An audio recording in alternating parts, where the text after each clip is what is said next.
Alright, we're here, we're back. Ready for another day of Ace Attorney! So, to recap, last time we were doing the Memoirs of the Clouded Kokoro, and we were doing the investigation after the first part of the trial. And during the first part of the trial and the subsequent investigation, we determined some things. Oh yeah, so basically this guy, William Shamspeare, was poisoned. So maybe he was poisoned. He was passed out, and he is a lodger in the same house as Soseki Natsume, the famous novelist, and we're defending Soseki Natsume against the accusation of, I guess, not murder now since he didn't die, but supposedly he was maybe poisoned by some tea that was brought to his room. So now, oh, and also we found out that Shamspeare was stealing gas from the gas company by making fake coins out of water. And then he poked a hole in the bottom of the coin machine for the gas. Anyway, there's a lot of stuff going on here. So what we're gonna do is return to our case. Alright, oh wait, hold on. Something not right here. Oh, continue. There we go. Yes. Trial part 2, the Old Bailey. Alright, we're starting here with Susato-san. Ryunosuke, that's the lawyer. Mr. Naruhodo. This is it then, Mr. Naruhodo. Yes, it's time to put an end to this now. To the miserable curse that has been plaguing Mr. Natsume. To everything. And in my own small way, I shall do everything I can to help you. I always appreciate your help, Miss Susato. Suffering, Soseki, selfishly sidelined. Huh? Good morning to you too, Mr. Natsume. Good morning! Good morning, locum student Mr. Naruhodo Esquire. Listen to you two, chatting away as happily as if the main player of today's trial isn't here. Why would you do that? Oh dear, we didn't mean to cause offense, Mr. Natsume. I thought perhaps that because you had your eyes shut so tightly, you were meditating, finding inner calm. It seemed wrong to disturb you. I was waiting! What's the matter, Mr. Natsume? You seem different somehow today. Why, naturally, that's because I've attained spiritual enlightenment. The path of literature, you see, is a journey to discover one's own death. Oh, that's dramatic. Or such like. That's the sort of morning conversation I was hoping for. That's why I had my eyes shut. I missed the signs, I'm afraid. Somehow. You'll have to forgive me. And you mustn't talk of your path leading to your death, Mr. Natsume. That was just an example. Oh, yes, there it is. Inner calm. You barely came to see me at all yesterday. I was sure you'd abandon me and return to our beautiful, long-lost homeland. We've not even been in Great Britain a week yet. Yes, well, anyway, I intend to set everything straight in court today. I'm determined to uncover the truth. I've actually reached an important decision myself. Oh? Well, what sort of decision? I shall fill you in after the trial. All right. It would seem Mr. Sholmes isn't coming today after all. It's a very clever message, I think. My dear fellows, you must win this battle on your own merits. It's a very clear message, I think, that he's overslept again. The great detective, my arch nemesis. Long may he stay away, if you ask me. Defendant and your legal representative. The trial is about to begin. make your way to the courtroom immediately.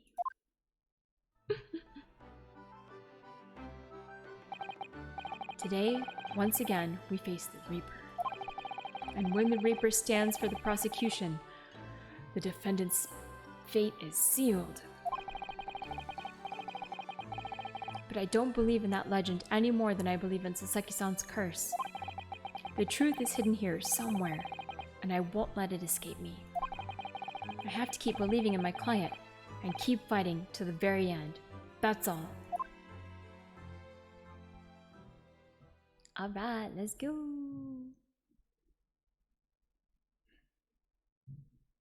23rd of February, 9:40 a.m.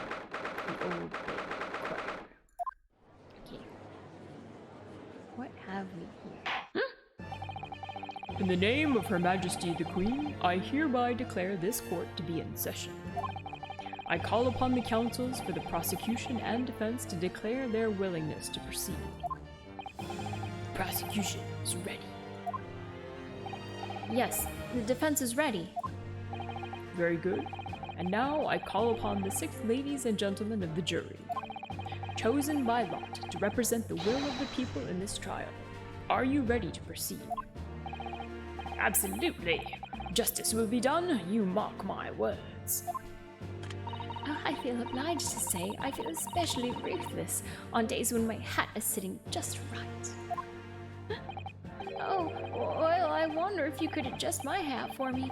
Please, be as ruthless as you like. Oh dear. Thieves deserve to die, if you ask me. Especially gas thieves. I've no sympathy for the man at all. Look, I said it yesterday, and I'll say it again now. I don't have time for this. I got my own problems. Oh, may the Lord show us all the light here, and lead his flock to a righteous verdict again today. Now, Lord Van Zees, what can you tell us? Look at that man. The prosecution's report, please, for the court. In relation to the theory expounded by the defense yesterday regarding the defendant's tea. Oh yeah, yes, they're gonna check the tea, right? That was frozen into the soap blocks on the ledge of Shamspeare's apartment. So he does have the results. Uh-oh. The booze is coming out. I have my broken glass bottle and a back-breaking tally here. Let me get my pen. Okay. Before the prosecution delivers the black news about the black tea belonging to the blackguard in the dock. Uh-oh. Pray, allow me a moment to savor a liquid of a more sanguine hue. In fact, I'll defer to the good detective for the report. Here's to you, Inspector. Alright, Batman. Yes, sir. Thank you, sir. As indicated by the defense, we found a bar of soap just outside the victim's window in the snow. And there was indeed a frozen reddish liquid and a little depression on the top of it. Yes, that's the tea. That's what Mr. Natsume brought with him that night. Well, the brains of the yard analyzed it, and yes, you're right. It was tea. And there wasn't a trace of strychnine or any other toxic substance in it. No poison at all. In other words, the tea that the defendant brought with him to the victim's room is innocent. It's in the clear. What a revelation! Okay. That's good though. That's good for our client, right? That's great for our client. As I suspected. This makes it quite clear. The defendant, Mr. Sasaki Natsume, is— Whoa! Uh-oh. My learned friend is jumping to conclusions again. A typical Nipponese reaction. What? Don't be racist. What?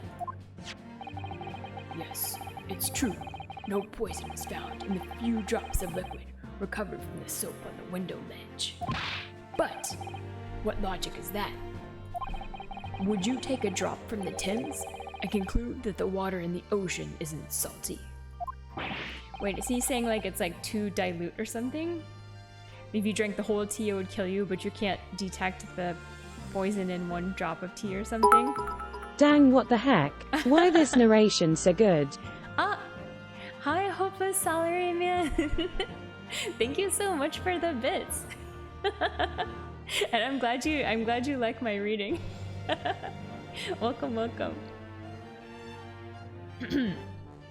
My word, the water in the ocean is extremely salty, Council. Okay, we got a broken glass. I'm counting the number of times the glass is broken in this trial, and this is the 5th time. I call this guy Batman because he has the cape, so I give him a Batman voice. Exactly. Unfit for drinking, just as the victim's tea was on the night in question, as the court has already heard. Bitter was the precise word from the lips of Mr. William Shakespeare, whom the prosecution now calls back to the stand. All right, he's coming back. What are we gonna see? All right.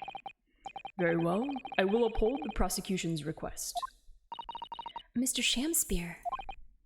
Yes, It sounds like we're going to have another confrontation with our theatrical friend. bailiff, show Mr. Shakespeare to the stand. All right, let's see. What is he gonna say this time? This guy. Oh, hello, spammy bot. You have been banned. Alright. Mr. William Shakespeare, the victim of this despicable crime. Oh heaven, oh hell, do you command me to remember? Forsooth, 'twas I, Shakespeare, did have a bellyful of the foul fluid given in mine innocence. Thank you so much. Hi, hey, listen, you are adorable. That's a cute name. Yes, but as was revealed in yesterday's proceedings, the witness is not as innocent as we had perhaps first been led to believe. By using bars of soap such as this, he has been stealing gas from the supply company, yes. One may smile and be a villain. Forsooth, 'twas I, Shakespeare, did have a roomful of the sweet fuel given. Aw, thanks so much. Yes, oh, hi J Radicals. Yes, we had one smashed glass already. I marked it down. We're up to 5 now, in this case. That's right, fellow jurors, don't forget, this man is a rotten thief. I haven't forgotten. Kept all that about the ice coins a tidy secret, didn't you? You should have owned up sooner. But thank you. Listen, you are adorable. Arrest him, I say. Arrest him at once, and let him feel the sting in my tail. Ooh. Oh, indeed, by dint of vile and cowardly means have I plotted to further mine own ends, I confess. Thou wouldst not pardon my sins, of that I am sure. This guy's voice. I'm trying to make it like most extreme. If you acknowledge your wrongdoing, what exactly are you doing here? Cowards die many times before their deaths, and for a coward such as I, death be well deserved. But would it that a still greater crime passeth unpunished? For lo, the hairy-faced gentleman of farther east than Verona did contrive to poison me. Objection! Objection! But there was no poison in the tea found in your room. The police have attested to that. Yeah, objection! What the defense would assert as an inconsistency will quickly be cleared up by the witness's testimony. Is that not so, Mr. Shakespeare? Imagine if real people moved around like this. Or if people moved around like this in real courts. I feel like the police would intervene quickly. Or like the bailiff would come, right? And calm things down. Usually judges are quite strict. Alright, let's see. Oh my god, look at this guy. Yes, I did it. Hitsuki. Yeah. Verily, my liege, I would most gladly speak. Alright, let's hear it. Very well. Let the witness testify to explain this inconsistency. Tell the court why it is that poison apparently entered your body, though none was found in the tea. Okay, let's hear it. Witness testimony. The tea inconsistency. The Japanese man did come to my chamber with tea brewed in a pot. 'Twas in my cup alone that the wicked miscreant secretly poured his wicked poison. Whilst feigning distraction in our debate, ne'er did a drop of his own drink pass his lips. When he departed by and by, I did use the tea that remained in his cup to make my coins of ice. Thus 'tis no surprise that poison be not found in the tea I did pour into the molds of soap.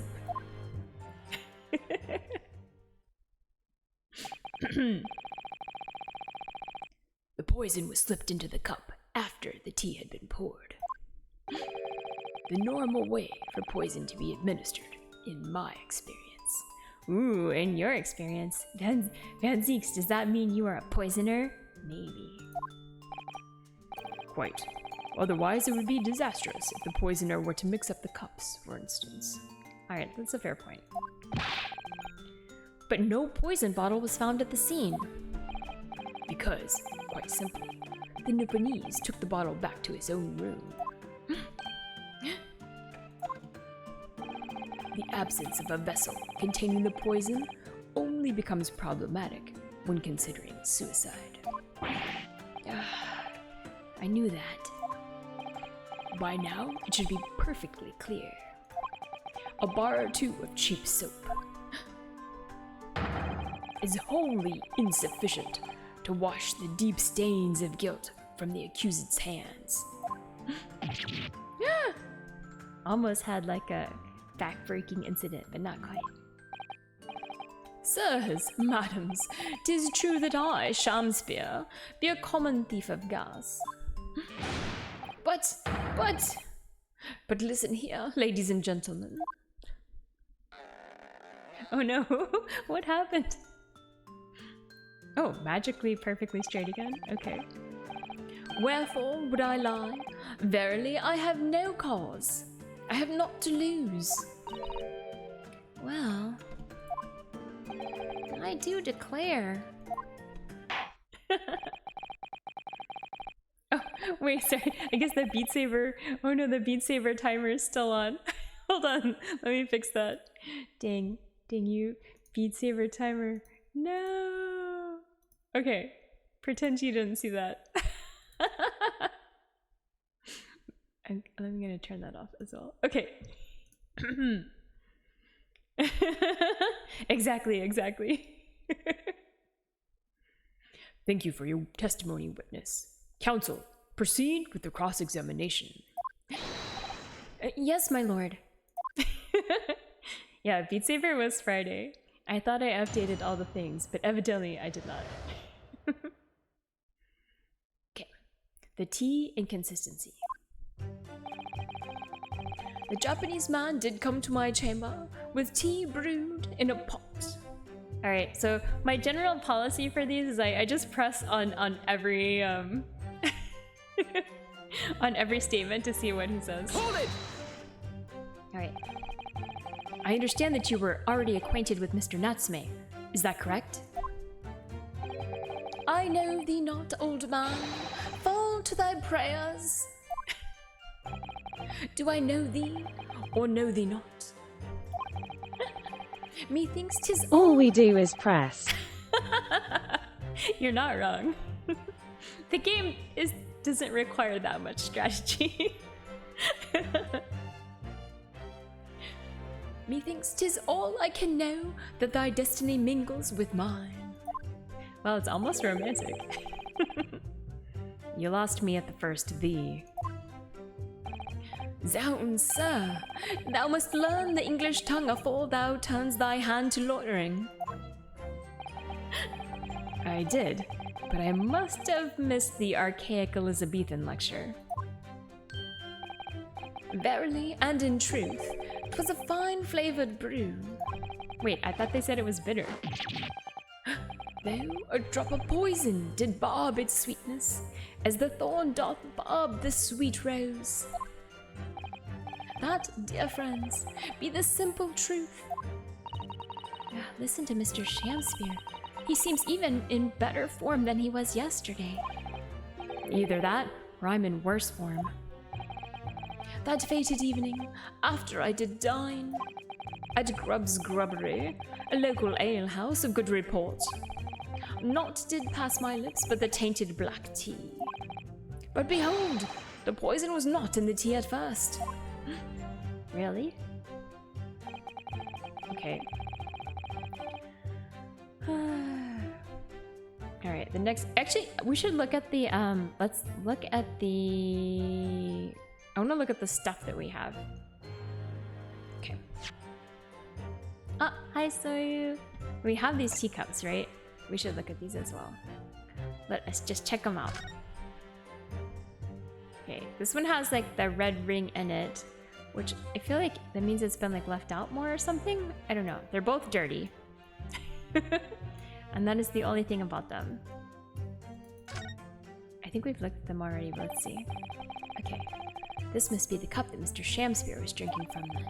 It's stained on the inside. Yeah, how are you, Soyu? Tea does that, I'm afraid. Even green tea. Oh, really? I've never noticed before. You've never noticed? Well, I never leave it in the cup long enough to leave a mark. I like to gulp it down. Drink tea while it's hot. That's the Japanese way, isn't it? Oh dear. So many people seem to have the wrong idea about our culture, and most of them are Japanese. Alright. Okay, so those are the teacups. Alright, we'll just go back. I don't think we need to present anything right now. The only other things we have in our possession... Wait, probably because that one we looked at before. I was just re-looking at it. I was refreshing my memory. Other things we have, so there was the guy that was living in Mr. Natsume's room before, who was a prisoner that had a treasure, and then it was just after that guy got sent to prison that the suspicious Mr. Shamsphere appeared. And then we have a photographic print of the landlord with a young man who we found out is the former betrothed of the girl who was like attempted murdered in our last case or 2 cases ago. Yeah. And then that's all we have that's like useful right now, I think. Alright, we'll go back. 'Twas in my cup alone that the wicked miscreant secretly poured his wicked poison. Alright. Yes. Are you saying that you saw the moment when the poison was added to your tea? To have witnessed the act and then drank the tea, thou dost describe the actions of a fool. Well, he does kind of look like a fool. Quite so, quite so. But no one likes going thirsty, do they? Sooner would I die quenched than parched. Would I have the choice? Actually, on the night in question, the water main was frozen, I believe, wasn't it? Were it not for the tea, in sooth, I would sooner have died frozen than quenched or parched. Right. No ice coins means no heating. Oh, so he was using the tea to make the ice coins because the water main was frozen. Got it. The witness had more than one brush with death on the night in question, it would seem. Remind the court, Mr. Shamsphere, as to whether the accused drank any of the tea which he brought with him. With the greatest of pleasure, my liege. This guy. While feigning distraction in our debate, never did a drop of his own drink pass his lips. Wait, I don't think that's true though, because... Well, okay, I feel like we should present the teacups. Right? Maybe because... Yeah, there's no tea stain, so he must have just drank it all quickly. Otherwise, there would have been the stain like there was with Mr. Shamspears. I think we should... Maybe... Should we present it? I don't know. I don't know. We'll press first, maybe. Hold it! I want to see what he has to say. Aha! But the teacup Mr. Natsume drank from was found completely empty at the scene. And let's not forget the defendant's maxim. Drink tea while it's hot. I did gulp from the poisoned cup that night, and in mine agony I did writhe and control it. That's right. If you give them to Batman, they're gonna be gone in within like this next like 15 minutes for sure. In fits of pain, I did knock the fellow's cup and its contents spilt as blood from a gaping wound, methinks. Though certainly 'twas after I had made the coins of ice from his tea. An upset cup was found on the table that the victim was slumped over. There's no contradiction here. It's true. There was no tea left in either cup that we found at the scene. But still, something about this statement is troubling me. Yes, of course, I know what it is. It's Mr. Natsume's wise drink tea while it's hot maxim, isn't it? No, I'm not sure that's it. Thank you, witness. Now, reiterate for the court what it is that occupied you after your guest had left, and before you drank your tea. Let's see. Alright, so we're gonna... I think we should go back and... Yeah, we should go back and present the teacups on the previous statement. Wait, I have to remember how to go backwards. I always forget. Oh, hold on. I have to Google it. Oh.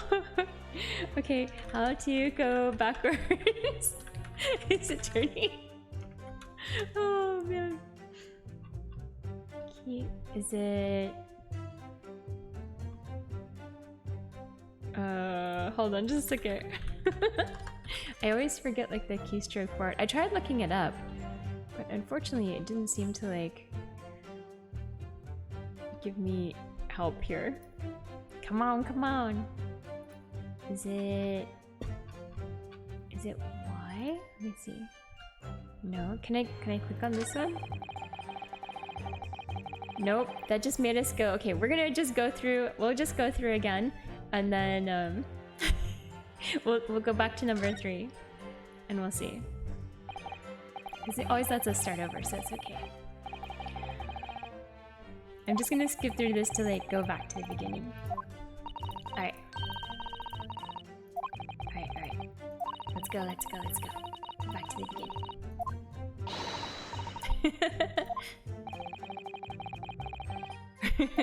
Okay, we're starting over at the investigation. Okay, so we'll go to number 3, and then we're gonna present the cups. Okay. Aha! Alright, so here we're gonna do the presentation of the cups. Yeah, present. Objection! Objection! The witness's last statement is clearly contradictory when you consider this piece of evidence here. Yes, undeniably. You say it's undeniable, counsel, but I fail to see any contradiction here at all. Oh no, really? Really? Wait a second. No! I think perhaps that itself is the contradiction. Oh, you think it's the next one maybe? Okay, let's try the next one maybe. Okay. Alright, let's see what number 4 is then.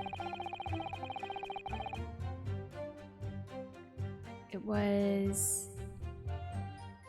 Okay, what was 4? When he departed by and by, I did use the tea that remained in his cup to make my coins of ice. Alright, let's try it on this one again. Is there something we missed on the... I wonder if we need to look at it again more. Is there anything else we need to look at? I'm gonna check it out. This is the teacup from which Mr. Natsume was drinking. Yes. Unlike the other one, the inside of the cup is completely clean. I suppose he must have drunk the contents before the tea had a chance to leave a mark. I always gulp it down too. Okay. Sorry, Mr. Naruto. Wait, did we already... Okay, we didn't go through this dialogue yet, I think. Well, if you just sip it little by little, it goes cold. Clearly, I shall have to instruct you in the proper way to take tea. Ah, okay, you know what? I think what it is I think we had to get these updated items. I swear I looked at this before, but... Alright, I think I wanted... We can try presenting it here. We can try. Oh, hi Razor. How are you doing? Konbanwa. Alright, we'll try presenting it. We'll see, we'll see.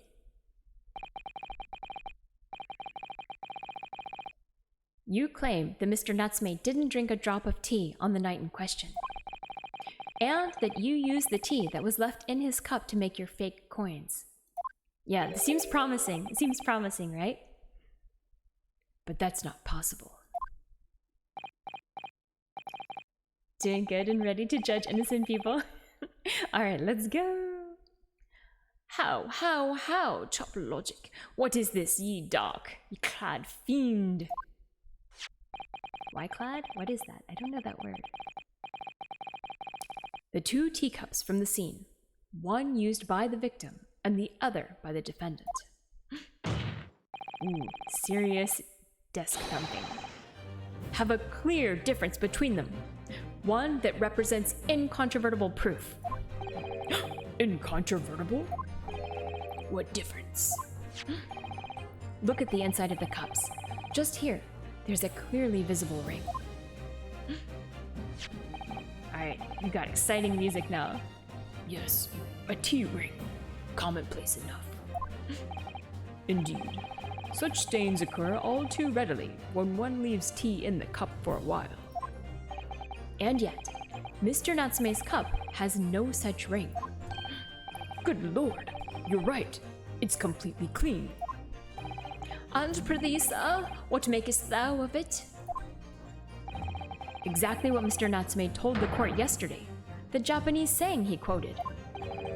Drink tea while it's hot.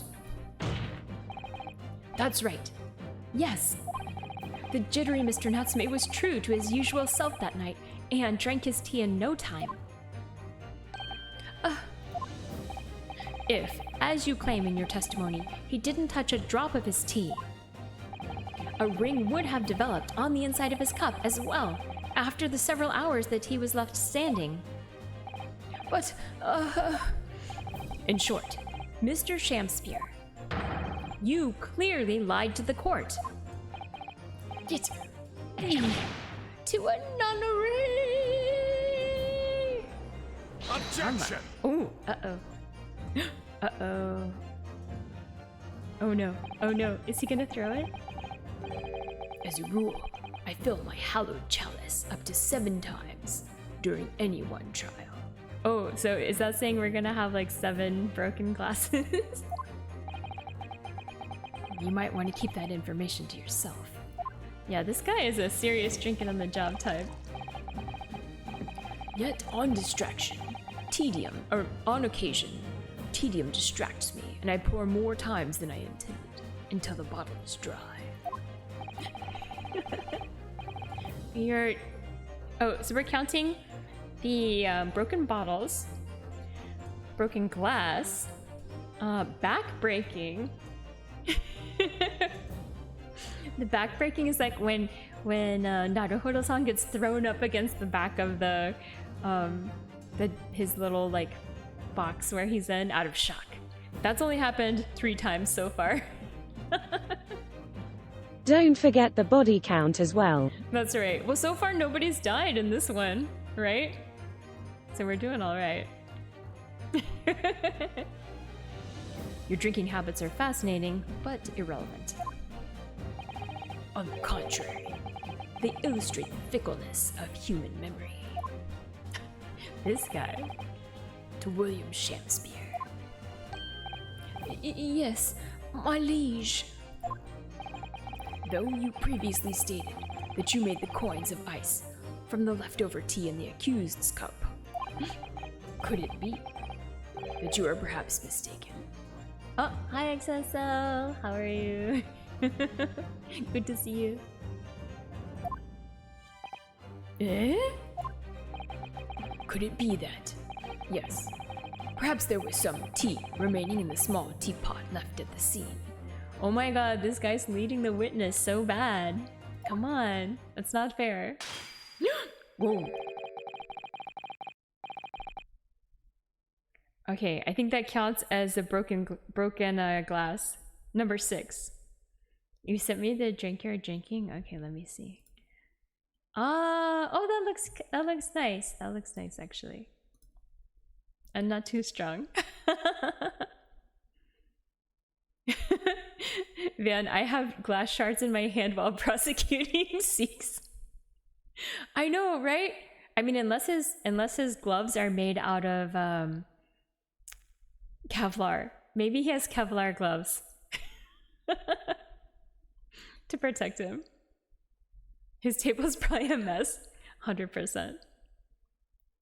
A fact that had vanished from your memory until now. Man, you're leading the witness, buddy. Look at him. Faith, my liege, thou art a magician. For verily, 'tis as though thou hast seen with thine own eyes that night. This guy. What? Forsooth, I was mistook. I did plan to use tea from the Japanese fellow's cup, but lo, when I looked, 'twas empty. And thus did I use the drugs that festered in the teapot, as my liege did suggest. Objection!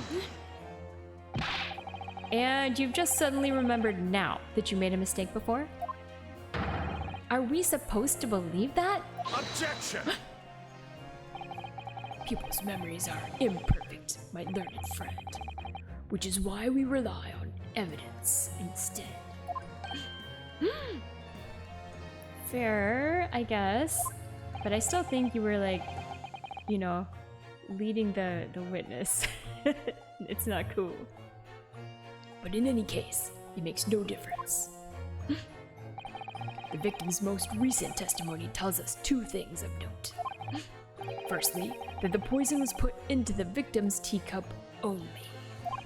And secondly, that this spoiled cup was not the source of the insipid ice coins that have bewitched this court.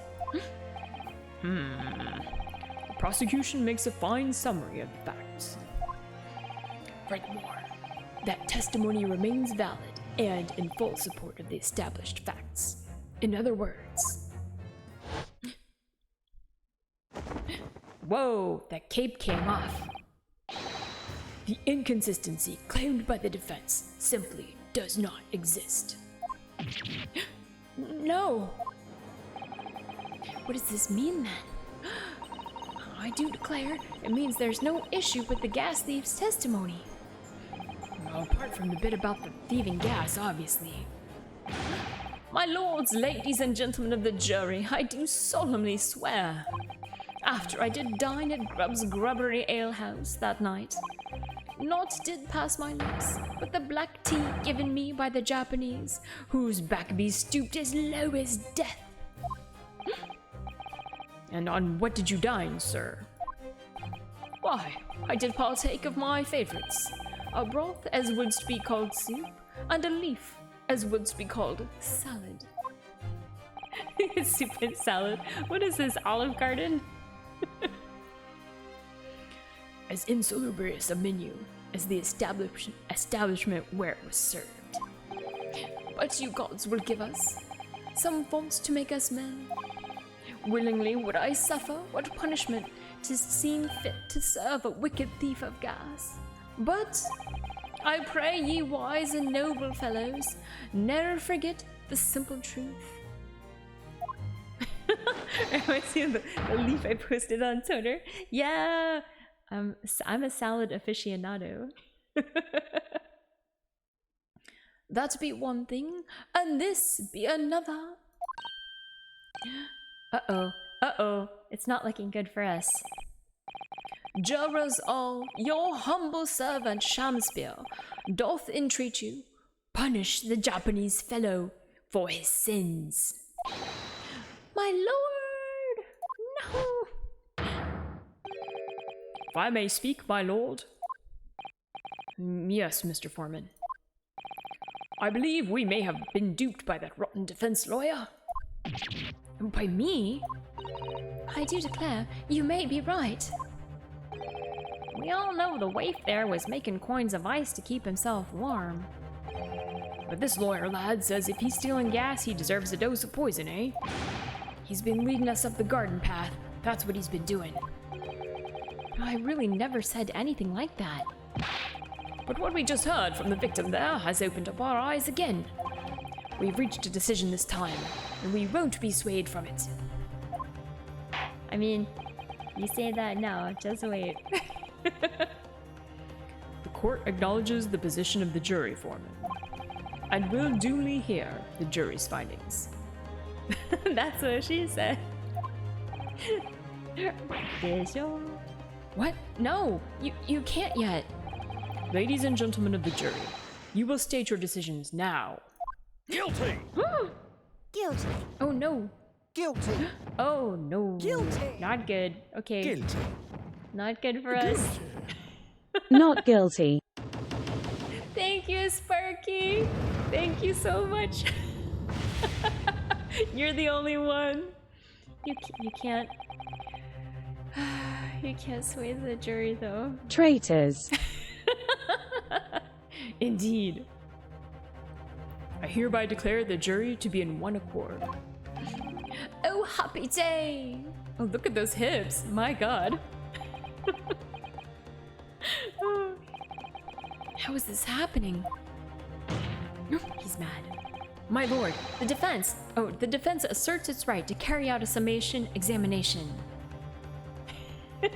Shakespeare really making his case as the lost member of the Ginyu Force. Desho. Who's the victim again? So Shamspeare, the guy with the crazy outfit, is supposedly the victim. Supposedly he's been poisoned by Soseki Natsume, who is a real-life famous Japanese novelist who has not made an appearance in court yet. But yeah, he was accused like of a previous colleague. Thank you for the clip, XSO. Yeah, Shamspeare, right? He's a bit of a sham actor. But yeah, supposedly he was poisoned. Originally they found him like laying on his table and they thought he was dead. But turns out no, he's not dead. So then they were like, oh, he must have been poisoned. And now they're saying there was poison in the tea that Natsume-san brought to Shamspeare's room the night before. Personally, I don't think that's what it is. I think it has to do with the gas, somehow. Shamspeare was also stealing gas from the gas company. Yeah, anyway, continuing. Alright. Dead man don't talk. Let me finish the deed. I mean, I'm not gonna stop you, Sparky. You can go for it. But you don't have any legs, so it's gonna be hard for you to get over there. Hold on, I'm gonna drink a little water.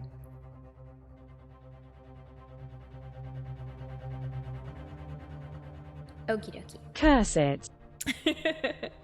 I know, I should have given you legs. Very well. The court upholds the defense's right. Typical. DDD dead man. Cute. My learned friend is unable to accept the obvious truth. This trial will therefore enter its second summation examination immediately. Jurors, The court calls upon each of you to state the grounds upon which you find the defendant guilty of the crime of which he is charged.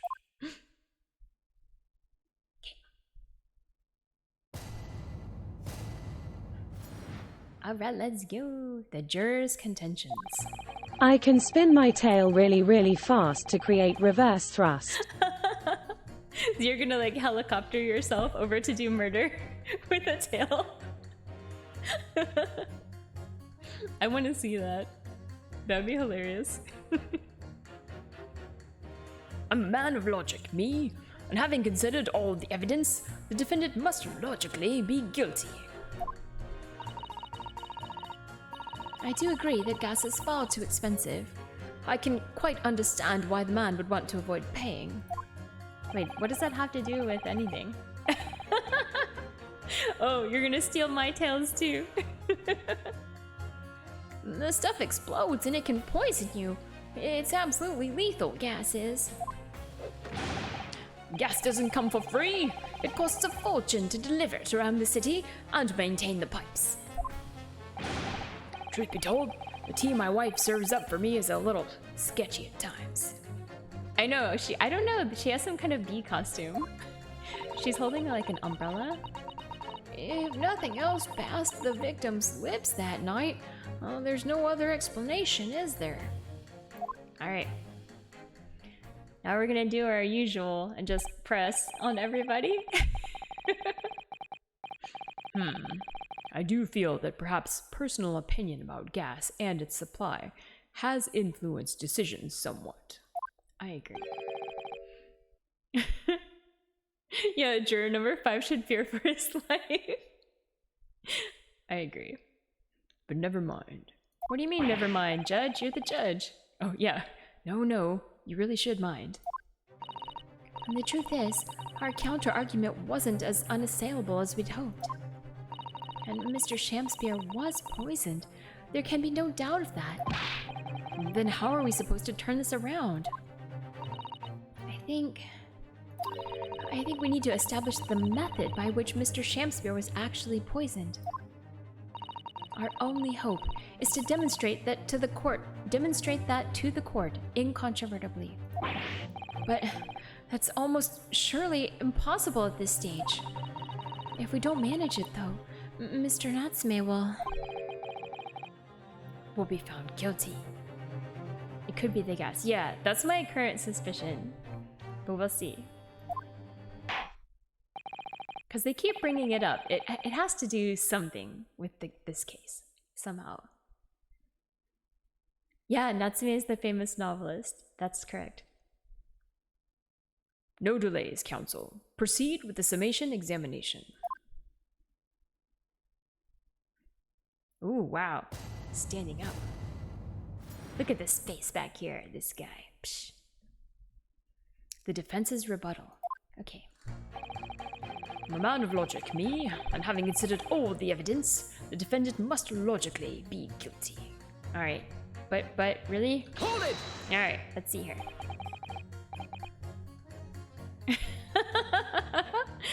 Nice song lyrics. Oh my god. I'm having flashbacks to Beat Saber. That song is on one of my crazy visuals playlist. It's one on the crazy visuals playlist. All the evidence, you say? That's right. And there's no room for doubt. It's all pointing at that Japanese man with the big mustache. Says the English man with the bigger mustache. Which means we need to show the man some new evidence to make him change his mind.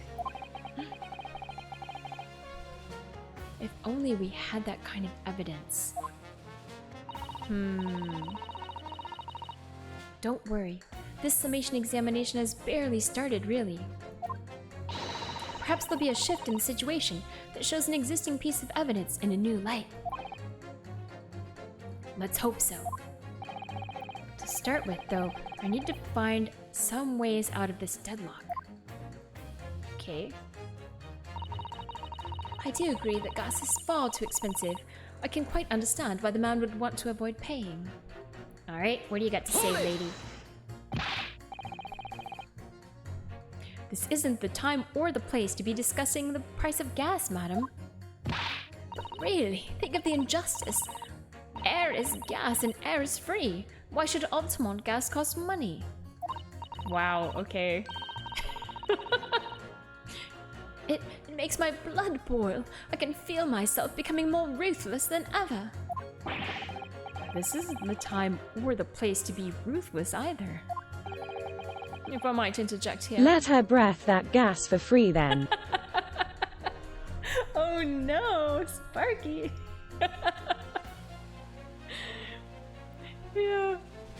Yeah, I don't think she understands where gas comes from, where natural gas comes from. Like, you know, they get a drill for it and stuff. If I might interject here. Alright. Yes, madam? It seems my fellow takes issue with the price our company charges for gas. But it's precisely because of thieves like this man that the cost goes up. Oh, what a beastly man! That unkempt moustache, those hunched shoulders, poisoning tea and steaming gas, utterly unforgivable. No, Mr. Natsume isn't the one who's been stealing gas. I'll thank you not to go adding on more crimes. Mr. Natsume hasn't been poisoning tea either. Well, anyway, I've quite made up my mind. It's as made up as the price of gas. Okay then. Yeah, the stuff explodes and it can poison you. It's absolutely lethal, gas is. How does the gas even come here? I mean, through pipes, I suppose. I mean, you're asking this game to make sense.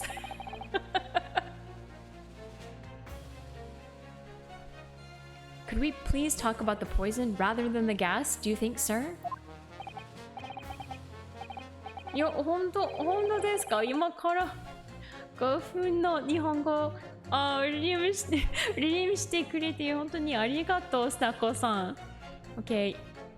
今から日本語だけでも翻訳やってみたい。OK。正直ガスより毒の方がいいでしょ？毒の方がいいか？なんというかっていうか、毒は毒、爆発じゃないでしょ？やばい。何言うの？ちゃんとに言えなさい弁護士さん。毒は美味しいです美味しくないよ、美味しくないもうタイマーがない。もう何にしょうがない。実は毒は本当に爆発じゃないけど、でも僕も部屋を温めとか明るくになるとか、そのこともできない頑張ります難しいこれ。やばい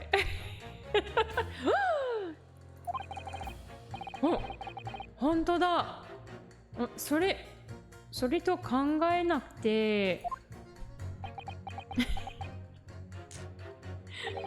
ごめんね、アクセントもない今翻訳はただのただのいやちょっとちょっと待って若い弁護士さん、はい頭いい。君と同じ私たちの会社、我が社のレガルレプレゼンティティブとしていいでしょもっとビジネスピックアップ期待しなかったそれより本当は、ガス会社と一緒に、いい経験したかった。Wow, translation on demand is killing me. Okay. ガスは無料じゃないよ。もう残る時間は2分ぐらい。OK、OK。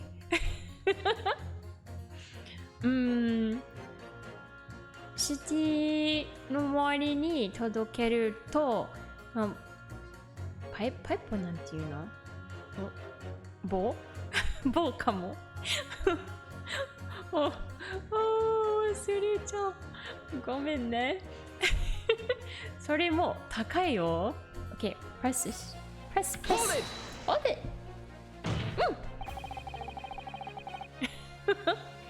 このガスの話は、しないで。いや。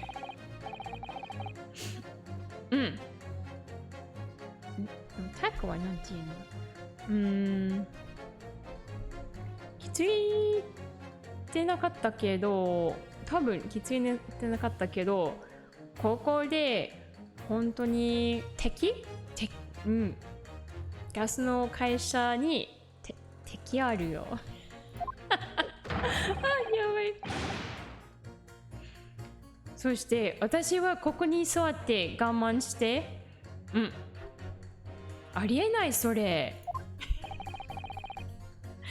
もう本当にバズバズしてる。自分の素晴らしいフュールについてそれだけを聞くのは爆発とか毒とか、電気については何？そしてelectrocution それも何？時々爆発があればそれは大したことじゃない。Okay, I think it's been 5 minutes, baby. I think so. Okay. Thank you for the redeem, Snako.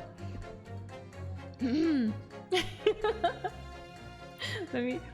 I don't know how to check it. Oh my goodness, though. 頑張りました。リムしてくれて本当にありがとうございます。Alright, I'm continuing in English now. Oh, that was so hard. I'm not that good at translating on demand. Any explosion could hardly be described as nothing, madam. Nevertheless, the theft of your gas is deplorable. Okay. My point exactly. But the gas thieves aren't even the worst of our enemies. We have far more devious reprobates to contend with on a daily basis, you know. More devious? Who, madam? You like the fancy snooty rich lady accent? Other gas companies, of course. Other gas companies? Oh, it has. Okay, good. It was. Okay. Not quite what I was expecting. We generate gas and we deliver it to our customers fair and square. Indeed. Nobody is questioning that, madam. Altamont is an exemplary gas company. But there are other unscrupulous gas companies here in London that don't even have any gas at all. What? But if they don't have any gas, how do they go about selling it to people? Money's audit company. You wouldn't think it possible, would you? But they steal our gas, you see, and sell that. They steal your gas? How on earth is such a thing possible? Gas companies like ours deliver gas to people's homes via a network of pipes. Oh, hi, Winter Nick. How are you? Good to see you. Happy Sunday. But these devious reprobates secretly disconnect our pipes and divert our gas into their own rotten pipes. Then they make a contract with the households supplied by those pipes and take money for the precious gas that's rightfully ours without us even knowing. They're diverting gas into their own pipes illegally? What a brazen form of theft. When we visit customers' houses to collect the money from the meters, we always have to check whether or not one of these devious companies has been up to its tricks. Oh, uh-oh. What's going on here? Uh-oh, uh-oh. Okay, what's going on? Excuse me. Excuse me. Do you have something to say about that, juror number 3? Oh, golly. You mean me? I'm terribly sorry. I was just thinking to myself. I really did catch him off guard there. Thinking about what the lady next to you was saying, correct? He looks so guilty. Right? He's the guy with the hat from like 2 trials ago. He always looks so nervous. Well, yes. I just got a little riled about it recently, you see. Go on. An Altamont gas worker visited my house the other day to investigate the pipe work. We need to ask for your cooperation while we carry out a secret check of your property, sir, the fellow said. A secret check? What? So I let him in, and you know what he did? I'm afraid I have no idea. Please tell us. He proceeded to take one of my lights off the wall. Then he grabbed the exposed mouth of the pipe and started blowing into it. Wait, what? What do you think you're doing, young man? You're giving away company secrets there. Oh, please, everybody knows. But it was nearly, very nearly the death of me, I can tell you. Guys, I have... Perhaps. What do you mean? I'll explain if you don't mind.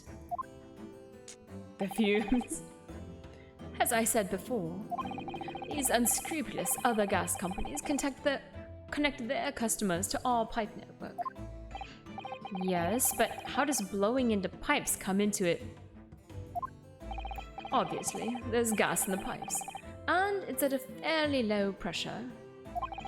By blowing air through the pipe, you can make the pressure drop temporarily. And if you do that, any lights connected to the same pipe will flicker for a moment. Ah, I see. In other words... They're getting high on their own supply. Yeah, I don't think you can. I don't think you can get high. I think it's just bad for you. If, upon blowing into the pipe, the lights of an adjacent property that has no contract with your company flicker, you can know that these devious scoundrels have been meddling with pipes. Exactly, my lord. That's it in a nutshell. It's the reason why we have teams of workers going around neighborhoods to investigate which lights flicker. And the trouble is, the particular worker who came to my house didn't know the strength of his own breath. He blew down the pipe with all his might, and you can guess what happened, can't you?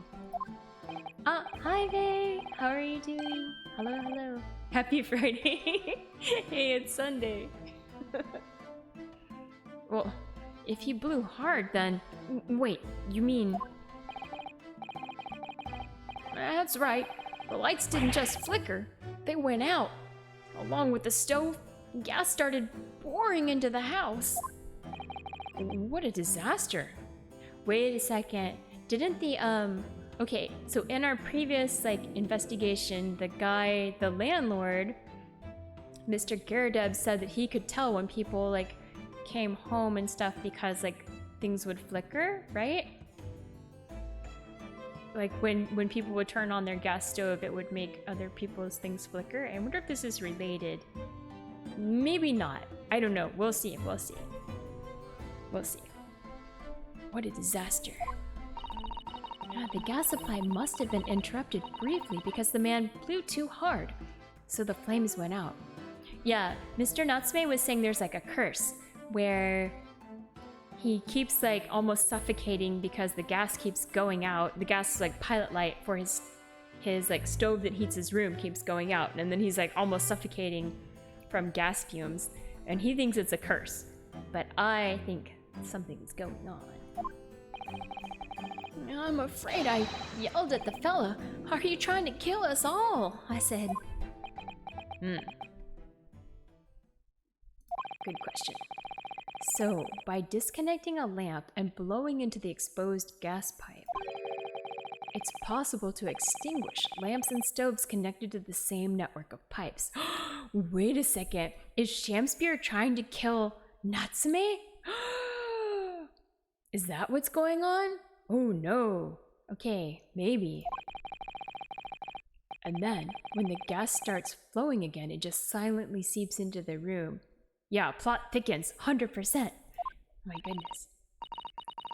Mr. Naruhodo, I think perhaps... Yes, this is almost certainly the clue that we've been hoping for. The thick flattens. Juror number 3. The defense requests that you amend your statement to include that information.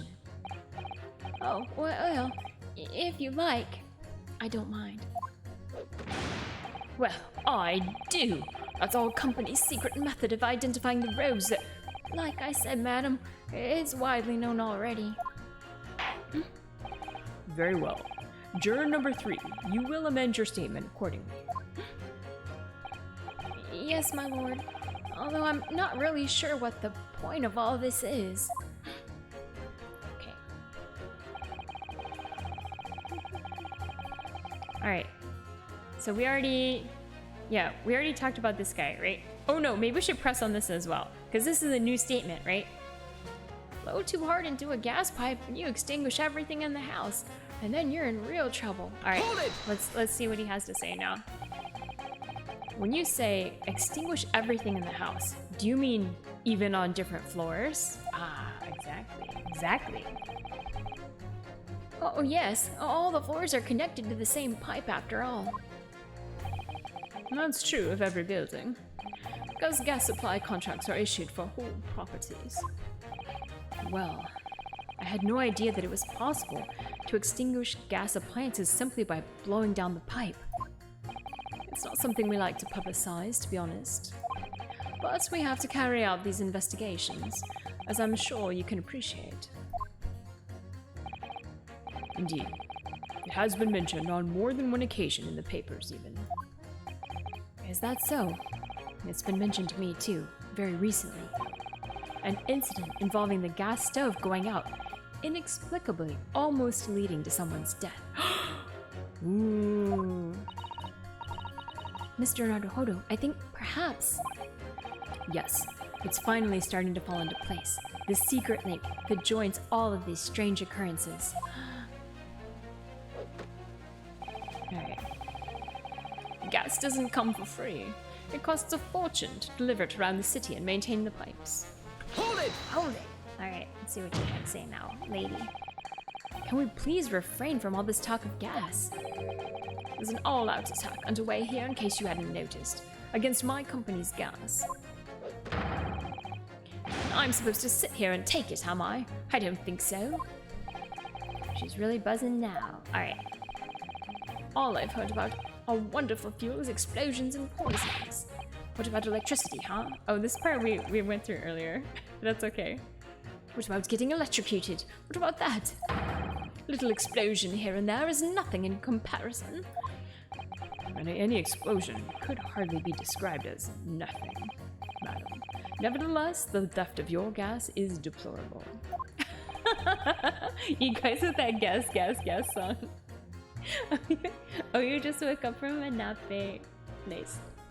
Naps are the best on the weekends. My point exactly. But they asked thieves on to even the worst of our... Okay, we already went through this, so I'm skipping this part because we already like talked about it. Okay. Blah blah blah. Alright. Yeah, I don't think there's anything else from here. Oh, that's what it was. Oh, I remember. We had to like Oh, that's right. It was here that the number 3 guy was like, and then we went back over to him. Okay, that's fine. So now we can go to number 5, I guess. Alright. Blah, blah, blah. Let's go. Yes, yes, yes. This is a very long statement from her. Sorry about that. Yeah, we already went over this. Blah, blah, blah, blah, blah. Just pretend that nothing is happening. Okay, come on, come on. Oh my goodness. Yes, yes, yes. Okay. I think this is where we went back over to the other guy. So from here on out, maybe it's okay. All right, hold on. Yeah, the whole court, everything has been like 10% poison. I think since like the very first part of the trial, they just like switched all this gas talk. Now it's gas only from here on out. Anyway. It's very difficult selling something you can't see, you know. Very difficult indeed. Thank you, that will do. Clearly, this is a very involved subject, but I feel we have digressed rather too much already. Yeah. Yes, thank you, Judge. I concur. Though, if my learned friend wishes to become an expert in gas, I believe the subject will suit him well. To your new career in nothingness. Thank you so much. Yeah, Batman's back. You will turn your attention to the next juror's assertion, please, counsel. You guys. Truth be told, the tea my wife serves up for me is a little sketchy at times. Hold it! Alright, let's hear about it. You mean it's poisoned? That's right. It's happened a tidy few times now. Wait, really? This is most troubling indeed. Yeah, it's always days like this one when I don't get any wages. I get in at tea time, see? And I see her doing it, my wife. She gets that devilish look on her face, and she slips some white powder into my cup. And you drink it anyway? I was brought up proper, I was. If someone gives you a cuppa, you drink it. Wait, what? No, this guy. Oh my god, you guys. Oh man, I'm like dying over here. I think it's sugar. Yeah, exactly, right? And what happened to you? What did it taste like? Yeah, it was god awful. I'll leave you and me. Salty as hell. Oh, she put salt in it. Oh, she's not poisoning him. She's just making his tea taste really shitty because she's mad that he didn't bring home any money. That's a little different. Everyone's just like, mm-hmm. Then I think perhaps what your wife put into the tea was salt. No! So, she doesn't even care enough to poison me properly, eh? Yeah, unbelievable. Wow, that was not the reaction I expected. Let's move on, please. If nothing else passed the victim's lips that night, there's no other explanation, is there? Alright, let's see what he has to say. Oh my god, you guys. Does that mean if the victim could be shown to have ingested something else, you change your mind? Sorry? What's that now? Oh, I was just saying, if the victim did actually eat or drink something else on the night... What's the matter with you? Sorry? I said, if nothing else passed the victim's lips that night, there's no other explanation, is there? Haven't you been listening to me at all? I feel there's an English expression about a pot and a kettle that's appropriate here. Okay, I think we should pit this guy and the number 3 guy against each other because he keeps saying like, oh, if nothing passed his lips. Sit down, Green Santa. Dejo. Alright. I think because number 3 guy was the guy telling about like how it's possible to do like the trick with the gas thing, and then he's saying if nothing else passed his lips, which doesn't say like specifically eating or drinking, so I think 3 and 6 should like be pitted against each other. That's my... So we're gonna go back and do that, I think. Compared to the other jurors who don't even appear to have anything to say about the case at all. Thank you so much for the follow, Hopeless Salary Man. I like your username as well. It's super cute. It would seem that this elderly gentleman has been listening to the proceedings far more intently. I suppose. The trouble is, he has selective hearing? Aw, thank you. I do my best. I really like doing the reading stuff. Exactly. But still, this juror may well be the key to the breakthrough that we so desperately need. This is hopeless. No, it's not. Don't worry. Don't worry. We'll do it. There's no way for me to appeal to these people. I do think that the only way... Okay, we already covered this part, so let's go back and pit number 3 and 6 against each other. Alright, let's go. We have to prove that it happened some other way and not via Mr. Natsume's tea. Yes! Alright, let's go back. Okay. Yes, you do. Well, okay, maybe Naruhodo-san doesn't know, but we know. Alright. Mr. Naruhodo, I wonder if perhaps there's something you might have forgotten. Oh? Like what? It's important to watch everyone involved and pursue... Okay, yeah, I know. We pursued people. Oh no, you don't have to teach me how to play the game, Susato-san. I think it's okay.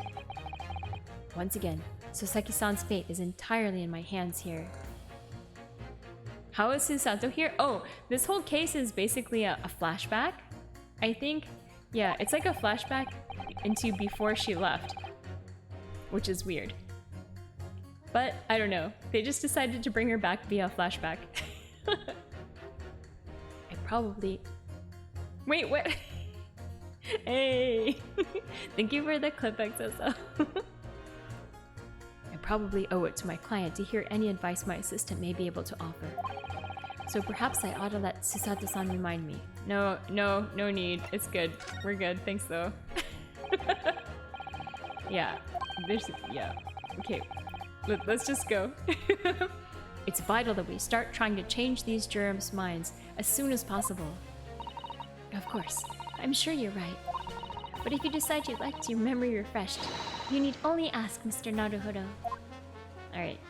Let's do... Okay, so we're gonna do number 3 and 6. We'll pit against each other. Yeah. Number 2. And then... Number 3. Okay. Yeah, let's pit him against number 6. Okay, number 3 and number 6. Okay. Yeah. Objection! Objection! These two statements clearly contradict each other. Good gracious. To whose statements do you refer, counsel? Juror number 6. Did you hear what juror number 3 just said? What? Yes, of course. I heard him mumbling about something or other. There is another explanation here, I believe. Something besides Mr. Natsume's tea did, in a manner of speaking, pass the victim's lips on the night in question. What? What explanation? I wonder, Did the police check the mouth of the gas pipe feeding the wall light at the scene to see if there were any traces of poison there? I was curious to see what your floundering would result in this time, but the mouth of a gas pipe? Scotland Yard have enough to do without exploring such irrelevance. Oh no! What a piece of work is mine! What are you trying to say, Mr. Shamspeare? What speakest thou? Prithee, is it not strange and strange? That is what I say to thee, sir. What is this guy doing? I thought I'd been quite clear, but let me put it another way. The strychnine could have been on the mouth of the gas pipe that feeds the wall lamp in your room. And that is how the poison came to enter your body. Good lord. I really think maybe he just had gas poisoning, because he recovered as soon as they came into the room and opened the door. Is it even gas soluble? Yeah, I mean, I guess you could always maybe make it into what do you say, aspirate it, right? Like make it into a mist or something, but I think Naruhodo-san's barking up the wrong tree here, but we'll see. Are they tasty then, gas pipes? Is that what he's saying? On the pipes, not in the pipes. Oh, so maybe they put it on the pipes, so when he blew on the pipe to turn off the gas in Natsume's room, then he would have gotten poisoned? Man, this is getting really elaborate. Good lord. That's a possibility. Yeah, maybe if they put it on the mouth of the pipe and they knew he was trying to yeah, I also think that he just passed out from inhaling gas. I think this poison thing is barking up the wrong tree. We'll see. Or is the gentleman suggesting that the poor man was so desperately hungry, he tried to fill his belly with gas? Perhaps no actress would perform a kiss scene with him, For shame, madam, speaking thy fancy. I assure you, I'm not such a buffoon that I have to kiss pipes. Objection! Oh, alright, we're adding to broken glass count. We're up to 7 now. This is no summation examination. This is a farce. The prosecution will not stand for any more of my learned Nipponese friend's conjecture. I'm surprised there hasn't been more of a explosion. But of course, he's got another glass. To begin with, the lamp in the victim's room is high on the wall. In order to have placed his lips to the pipe that feeds it, he would have to be a contortionist. These are empty assertions. Whoa! Number 2. Okay. That's 8 now. I checked another one down. There is no possible proof that the man did as you say. Objection! Objection. It's true. I have no proof that Mr. Shamspeare put his lips to the pipe. Yeah, he didn't even drink any of that one. However, I can say with some certainty that on multiple occasions, Mr. Shamspeare has been doing something in front of that lamp on his wall. And I have evidence to prove it. Wait. Oh, okay. I think I know what this is. We gotta look at the evidence again. We'll check it out in just a second. All right, you've got our attention, lad. I'd like to see how you can be so sure of yourself. So would I. Let's see this evidence then. Okay. Now that I've got the jury's ear, I need to make this opportunity count. This is the proof that, time and time again, Mr. Shamspeare stood in front of his gas lamp Oh, there's like that photo, right? There's the photo here. Yes, this. Okay, let's view it. Look at this. It's the mysterious. We couldn't figure out what was going on here, right? Because there was nothing behind the picture, but we like took a picture of this reveal. They like put some kind of powder or something where you could like take pictures of like handprints and stuff. So I think we gotta present this. The hand position is so sus, right? Okay, let's do this one. Take that! Take that. What the? These are... Wait, what are they called? Yes, skin prints. Skin prints sounds also very sus. What was he doing there? That were found at the scene. Skin prints, Council? I've never heard of such things. The Justice Ministry is currently assessing whether or not to permit fingerprints as evidence in court, however. My lord, this is an exciting new forensic technique developed by the great detective, Mr. Herlock Sholmes. It reveals all of the places that Mr. Shamspeare touched in his room. I've never seen anything like it. I mean, that's black magic, isn't it? Herlock Sholmes, buzz boy. Most clueless golden retriever of a detective. But also somehow good, except for you know what? His heart's in the right place. He does have a lot of really good inventions, I'll say that. His reasoning and logic spectaculars are not so spectacular, though. Huh. Well, if anyone could invent something like this, it's that great Sholmes fellow, that's for sure. I agree. This month's edition of Engineering Thumbs was quite fascinating. We found skin prints in many places that you would expect. On the table, on the costumes. Sholmes or the niece. I like the niece, yeah. On the table, on the costumes. However, Mr. Shamspeare also appears to have been touching some very unexpected places in his room. For example, here. It is quite sus. Around the hanging picture there. Indeed, multiple handprints appear to be visible. Well, I wonder, could he have been appreciating the artwork, perhaps? At first, my colleagues and I thought the same. However, imagine standing with your hands where those prints are, and you would find yourself directly in front of... I don't believe it! The gas lamp! That's right. What does it mean, though?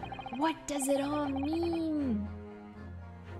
Though the reason why isn't immediately obvious, it's clear that Mr. Shamspeare has regularly been standing with his hands to the wall in front of that lamp. Right. What have you been up to, you nut? Scandal. Look at him like he's just twirling his little, like, whatever that is on his hat. I'd asked the court to recall juror number 4's earlier statement. Me? What did I say? You said that blowing into a gas pipe would make the lights in the entire building flicker.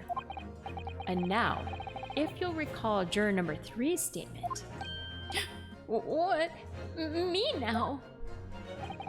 When the gas worker who visited his home blew with too much force into the pipe, it caused all the lights and the gas stove to go out, and gas to start leaking into the rooms. Obviously, that incident was an accident. However, the simple fact is what? If Mr. Shamspeare were to have blown hard into the gas pipe here in his room, he could have extinguished every other light and gas stove in the building at will. Crikey! Oh, are you suggesting that the man purposefully caused the gas to... Objection! Uh-oh. Oh, it's time for another glass of wine. Whilst I acknowledge that the prosecution is required to remain silent during a summation examination. I must toast my learned friend's utter disregard for the letter of the law. New glass, new victim. What is the meaning of this, Lord Van Zieks? This curious photograph, or whatever it is, presented by the defense. These so-called skin prints. Clearly, that cannot be accepted as any form of usable evidence in this case. But it's an exciting new forensic technique, developed by a great detective. It's nothing. Oh, Okay. Number 9. it's nothing. A mere toy developed by an amateur sleuth with too much time on his hands. Certainly, even research of this nature by the esteemed Mr. Sholmes cannot be recognized by the court as formal evidence. But Oh, Please, my lord, if I may. Miss Susato. It was not the defense's intention to submit the skin prints as formal evidence. We merely wish to present the result of the great detective's investigation of the scene as a tool by which to explain a possibility to the ladies and gentlemen of the jury. And if the trial were to come to an end now, we should never learn the truth behind these mysterious handprints that everyone has now seen.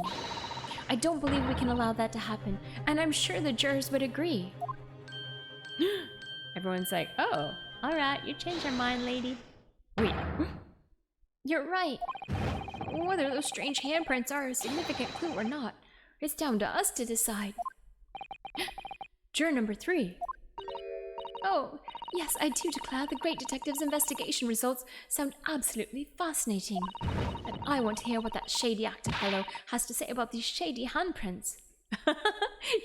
He is holding his elbow like directly over the flame, right? Ooh, alright, alright. Mitch and Herlock Sholmes and the jury start simping. 100%. what's the matter with you two? That was foolhardy. Well, I did say it, didn't I? And I don't like to break a promise. No, wait, you heard his lordship. It's not fair to think of evidence. Oh, alright, woo, we got 3. Okay. Oh, well done, Mr. Naruhodo. If just one more juror changes his or her mind, Mr. Natsume's trial will have to continue. Thank you, Mrs. Sato, but I couldn't have done it without you. Oh no, it was you who identified the clue after all. This is very much your success. Uh-oh, he looks nervous. Fighting! Yeah, let's go, let's go. Why, Mr. Shamspeare, you seem to be losing your composure. Just one more juror, Mr. Naruhodo. You can do it. Alright, number 1 seemed like the most suspicious guy, because he was like, the man doth protest too much. So why don't we press him again and see what happens? Let's see. Alright. A man of logic, me. Having considered all the evidence, the defendant must logically be guilty. Hold it! Alright, let's see what we gotta say. All the evidence you say. That's right. There's no room for doubt. It's all pointing to that Japanese man with the big mustache. Says the Englishman with an even bigger mustache. Okay. The defense just demonstrated another possible explanation for the events on the night in question. What do you make of that? What, your so-called skin prints? It's an exciting new forensic investigation technique developed by the great detective himself. The numerous handprints on the wall are clearly out of the ordinary. And if Mr. Shamspeare had indeed put his mouth to the gas pipe on the night in question, it can't be denied that there's a possibility that's where the poison was. Well, yes, I won't deny that's been playing on my mind. But as the prosecution rightly says, we should pay no heed to unacceptable forms of evidence. And besides, Yes? Even if the fellow has been up to some mischief with a gas pipe dozens of times before, it doesn't mean he got up to the same shenanigans on the night in question, does it? Oh, you know what? But we can ask Natsume-san if he like passed out on the night in question, right? Can we ask him? Can we bring him in? Maybe? Can we? I don't know. If you can't make your case any better than that, I'm afraid I can't change my stance. Ah, you do make a very valid point, sir. What? That's true. Perhaps I was a little hasty. No. Wait. Look, you've got your chance here, haven't you? So it's time to prove your theory. If you and your Japanese cohorts can, that is. Just leave our nationality out of this, please. Mr. Naruhodo, if we can't substantiate our position, I'm afraid that jurors that changed their minds before may very well change them back. No, we're in trouble. What can I do? Is there any more proof I can give here? Can I show that Mr. Shamspeare really did blow down the gas pipe on the night in question? Okay, I think we should say we have supporting testimony, right? Because Mr. Natsume was saying that he passed out, right? So I think we should do that. Normally it only gives you 2 choices, but this time he gave us that 3rd choice. So I think also it has to be the testimony. Thank you. No. In truth, I don't have evidence to support my theory. However... Also, yeah, it was also kind of sus that normally they say evidence or no evidence, and then here was like the 3rd option. I'm like, I should definitely choose this. There is witness testimony that substantiates it. What's that? Testimony? This is incredible. Whose testimony? Yes. It's all connected. Everything is linked. A person whose testimony revealed details about the gas in the Garrett residence that night. It's gotta be Mr. Natsume, right? I think so. Yeah, because he's the one who's been talking about passing out, so... Take that! Alright, here he comes. Obviously, I'm talking about the defendant, Mr. Soseki Natsume himself. Alright, the music sounds promising. Usually if I mess up, there's like sadness, so... The defendant? At the very beginning of the proceedings here in court yesterday, Mr. Natsume said the following. My lodgings! There's been a whole series of strange happenings in my lodgings. Even on that fateful night, it happened. When I returned from Mr. Shamspeare's room, I lit my gas stove and climbed into bed, but before long, the stove went out, and somebody tried to kill me! Yeah, that's right. That's right. On the night in question, the gas in the defendant's room went out. So I asked the court, was that a mere coincidence or not? Good golly! So that Shamspeare fellow blew air into the gas pipe to make the man's stove go out on purpose? Now hold your horses there. What would he do that for? Oh, he's sweating. All right, this is promising. Mr. Foreman. What is it, man? We cannot allow judgment to be passed whilst this doubt remains. It's true that I don't have conclusive evidence yet. However, you must surely agree, there is more to this case than meets the eye. Ah!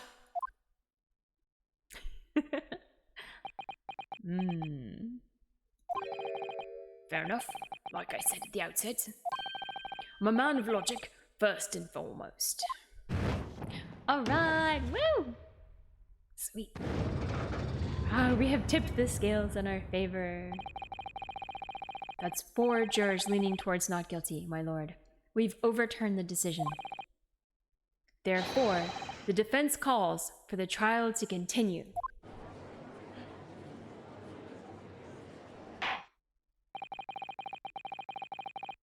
As the defense has rightfully indicated, the summation examination has concluded with the majority of the jurors altering their decisions. 2 jury members now call guilty, 4 now call not guilty. Therefore, the jury's opinion is conflicted and, in accordance with the law of this land, I hereby order the continuation of this trial. Okay. Mr. William Shamspeare. My lord, how can thy humble Shamspeare serve thee? What say you in response to the various revelations made during the summation examination? So God mend me, I do solemnly swear. I recall aught of either the lamp or the pipe. But your handprints have made a tidy mess all over the wall there. How do you explain that, eh? Whoa. All right. Okay. Broken bottle tally's going up. Broken bottles now at 3.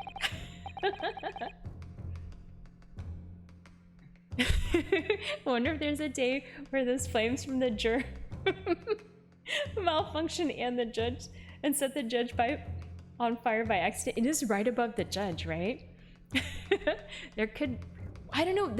They did have that fire. Remember, there was the fire after the trial of like the Irish guy, and then maybe it wasn't Mr. Zeke's, and maybe it was from all those like the flames and the scales of justice. Could be. I'm done with this. The dignity of this great courtroom has been sullied enough already. Juror number 5. Juror slams on fire, catapult, flame lands on judge's wig. Oh man, that would be so bad. Who, me? As I went to some pains to point out already, a print from the self-professed detective's Tory has no place in a British court of law. As such, whether or not this man did indeed stand before the gas lamp with his hands against the wall remains at this time unestablished conjecture. You would all do well to remember that. Oh man, Batman's bad. Objection! Oh, okay. But we're mad. But the prosecution must concede that it would be extremely simple to verify. Just order the mouth of the gas pipe feeding that lamp in Mr. Shamspeare's room to be examined. If there are traces of poison there... Objection! Whoa, okay. What appears to be extremely simple is my Nipponese friend's mind. Ah, hi Aries! Yeah, Van Zeeks is back. How you doing? Happy Sunday. You will recall that in order to check for the presence of poison in the tea, some remnants of tea were required. Yes. Therefore, it shouldn't be beyond your wit to imagine that even if poison were to have been spread on the pipe, it would have completely evaporated by now, making any analysis impossible. Wait, is that true? I don't think that's true. I didn't think of that. Yeah, you didn't think of it because, like, I don't think that's a thing, but okay. In any case, counsel, I fail to see what could possibly have motivated the man to do as you describe. Why on earth would this fellow have wanted to blow air into the gas pipework where he lived? It's because he wants to steal the treasure. He was trying to get into the room. To get high, my lord? There's only one possibility that I can think of, and that is to use the leaking gas to commit murder. That's right. He's trying to kill Natsume-san. Order! Order! Counsel! Precisely whose life do you propose this man was plotting to end? The answer couldn't be simpler. Now we've unraveled the mystery this far. Mr. Shamspeare wanted to end the life of Natsume, right? It's gotta be him. Take that! If a gas lamp were to go out, it would be noticed immediately, of course. But a gas stove, on the other hand, could be silently extinguished by the killer without anyone noticing. I live around these parts myself, so I know what it's like. I can tell you, trying to sleep without the stove lit is pretty much suicide. You'd freeze to death in no time. Mr. Geradev, the landlord, has a large fireplace in his part of the residence, on the top floor. In other words, it wasn't the landlord, but a fellow lodger whose life Mr. Shamspear was trying to end. Outrageous. I'm talking, of course, about the defendant. Look at him, he's like, who, me? Mr. Natsume isn't the villain in this case. He's the victim this man was trying to murder. Good gracious. Wow, the drama. Objection! Uh-oh, uh-oh. The accused is actually the aggrieved? Interesting. However, the fundamental facts of the case remain unchanged. Namely, that the accused is the aggressor here. What? How can you still claim that? Let us indulge your fancies for a moment and assume that there was indeed poison on the mouth of the gas pipe. The question that then arises is who put it there? Yeah, I think this poison situation is a red herring. Who did put it there? Nobody. It's not there. Or it could have been, okay, it could have been the lady that got stabbed previously, because she had access to all the poisons and she was trying to like poison herself previously. So she's the only person that we know that has access to poison. So I guess it could be her, but that I don't think that makes sense. But she's the only person in this trial that has access to poison that we know about. All right. The only logical conclusion is that the person responsible was aware of this man's trickery with the gas supply and his intent to kill. Oh, wait a second.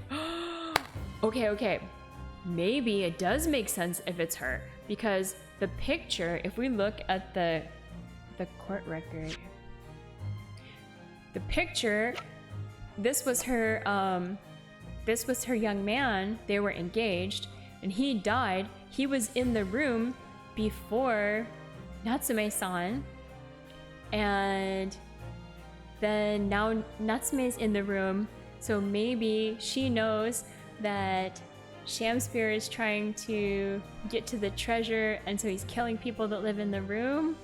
Okay, so maybe she is trying to poison him? That's weird though. I don't know. Okay, we'll see.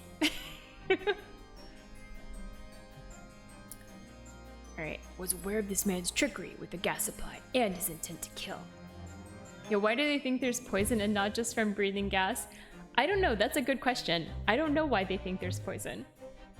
Because they haven't been able to find poison anywhere, so why would there be poison? They keep coming back to poison. I don't know why. Yeah, this is like so many plot twists, it's almost like painful to try to hold it all in my head. Maybe they don't think gas is... No, they know that it's deadly because they know that it's been like almost killing Mr. Natsume. Yes, that would indeed seem logical.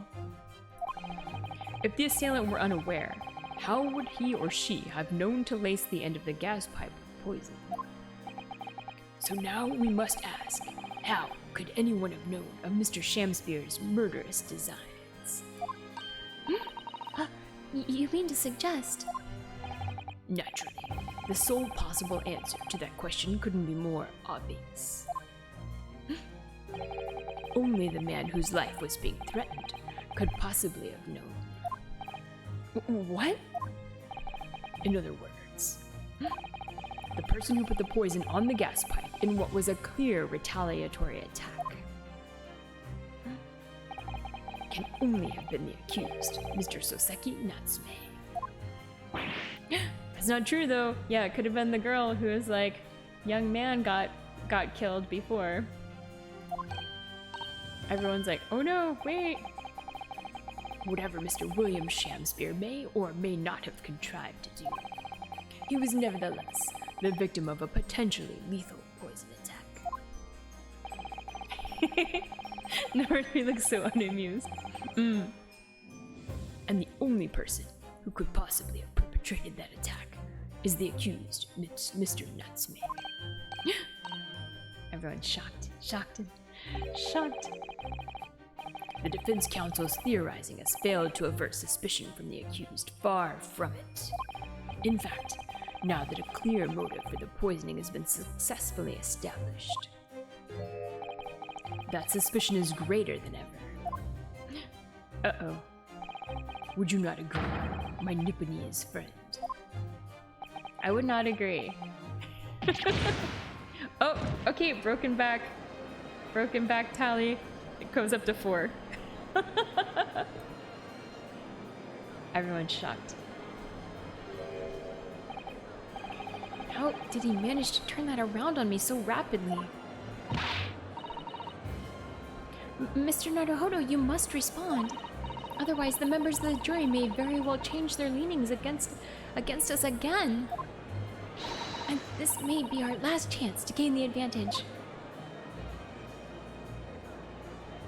Okay, can you get a small recap of what's happening? Okay, I'll try to recap.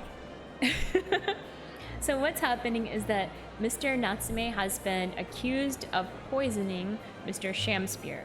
They are both lodgers in the same building, and the buildings have the same gas pipes.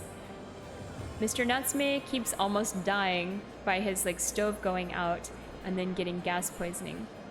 One night, he and Shamspear had tea together, and then Shamspear was found presumed dead the next morning with the door locked from the inside. And so they arrested Mr. Natsume and are accusing him of attempted murder, because then, after they came in and started investigating him, Shamspear got up and he was okay.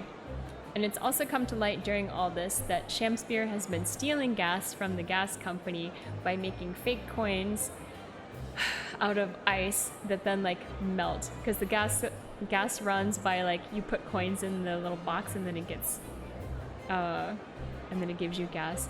But then also beforehand there was this in a previous case there was a lady that got stabbed, and then it turns out that lady's boyfriend was living in the house before Natsume-san was living in his room, and then he also died.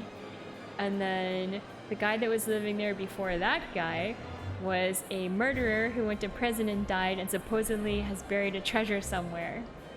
Yeah, the two people that are in the trial right now are Shamspear and Mr. Natsume-san. Natsume-san being accused of attempted murder, and Shamspear not being accused of anything, but it's come to light that he's a gas stealer. So the current thought is that and also Shamspear moved in I guess I don't remember now at some point, but he moved in after the criminal died in prison, and they found out that it came to light that there was a treasure. He came to the house and tried to move in to the same room as the former criminal, but it turns out someone was already living there. So I think that he's been trying to kill off whoever's living in the room so he can find the treasure. But I don't know who's trying to murder him, or if someone's actually trying to murder him, or what. Alright, that's my summary. That's the best I can do. But I don't know why people think he's been poisoned. I think it's just gas. He got passed out from too much gas or something. But that part is unclear.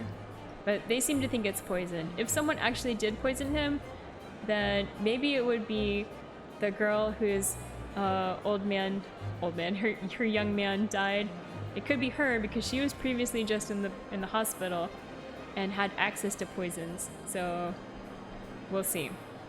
So if they say who it is, I'm gonna say it's her. We'll see. Okay, good. That was really complicated though. Alright. What advantage? Well, it would seem that somebody put poison on the gas pipe in Mr. Shamspear's room. So we must name that person now and absolve Mr. Natsume of guilt. You mean name the true culprit? I know it might sound impossible, but if we failed to do that, I have no doubt that Mr. Natsume's fate will be sealed once and for all. And as it happens, one possible culprit does come to mind. The evidence, the poison, it's all pointing to a particular person now. Prosecution calls for the jury to consider their leanings again. I trust you'll make the correct choice this time, Mr. Foreman. Huh? What? Don't you worry. You know Objection. Objection. Yeah, what's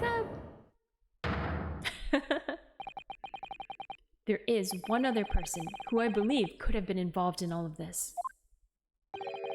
The true culprit of this crime. The true culprit. A term found only in second-rate novels featuring third-rate great detectives, my Japanese friend. But why not? This farce has gone on for so long already. I see no reason to cut it short before its disappointing climax. When does this guy ever not sound threatening, though? To be honest. Thank you. With his, like, pointing, accusing fingers. Tell us, my learned Nipponese friend, what is your latest theory? Who is the so-called true culprit of this crime? Alright. Sorry, Olive. I'm gonna throw you under the bus. Here you go. Take that! The name of the person responsible for the poison that afflicted Mr. Shamspear is, I believe, Miss Olive Green. Miss Olive Green? Miss Olive Green? I do feel as though I've heard that name in the recent past, Counsel, but I don't recall where. Miss Olive Green, the woman from 6 days ago. Because she was in the hospital and she had poison, right? But she was like gonna commit suicide and she had a bottle of poison in the hospital. She's the only one with poison. And, you know, Shamspear probably killed her man. So that's the only guess I have. There's no one else that makes sense. Not that she really makes sense either, but she's the only one that makes sense for the game, I think. The victim in the recent case of stabbing on Briar Road. An incident for which Mr. Natsume was arrested, I hasten to add. Oh, of course, yes, Miss Green. She was left comatose for some 3 days, I believe, but I hear she regained consciousness 2 days ago. And I hardly need remind the court that Mr. Shamspear's poisoning took place 3 days ago. Given that the woman was lying comatose in a hospital bed at the time, she appears to have a rather fine alibi. True. On the night that the incident occurred, Miss Green was in hospital, unconscious. So on the face of it, it would seem that she could possibly be responsible, but still. My colleagues and I visited Miss Green in hospital yesterday, and we found her to be in possession of a bottle of poison. Good gracious, she had poison? And there is another fact that links Miss Green to this case as well. The defense requests that she be brought to the witness stand in order to explain the details to the court. Tell me, Mr. Shamspear. My lord, pray, what be thy bidding? Are you acquainted with Miss Green? Eh? No, never heard of her. Judging by the look on Mr. Shamspear's face, I think perhaps he genuinely doesn't know her. At least, not by name. Is the voice of Her Majesty's prosecution here? I adhere to my word. We will see my learned Nipponese friend's farce through to its conclusion. I appreciate that. The prosecution requests a short recess, my lord, in order to subpoena the witness and bring her here. Yes, Miss Olive Green. Indeed, my lord. 1 hour should be sufficient. Very well. I grant the request. Excellent. I hope. Alright, well, looks like that was the right choice, because we didn't, like, get, like, batsued. The defense has made a most extraordinary accusation, I must say. But at the present time, I feel the prosecution's argument remains largely uncontested. Accordingly, I'm afraid the defendant and his culpability remain the sole subject of the court's attention. Thank you, counsels. We reconvene in 1 hour. Court is adjourned.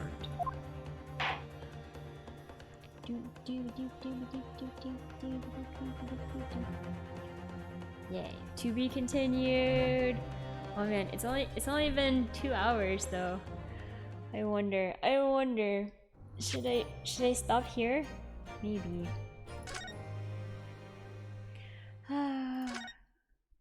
Next chapter, let's go. We could do a little bit more. I don't think we'll be able to finish the whole. We definitely won't be able to finish the whole next part. Did I already say this? Yes, okay. Can we go? Okay. Back.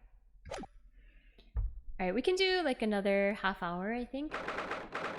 But yeah, I think just another half an hour. I can't go super long tonight.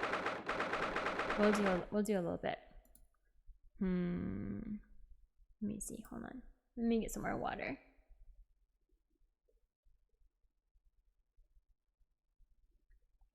Let me check something super quickly.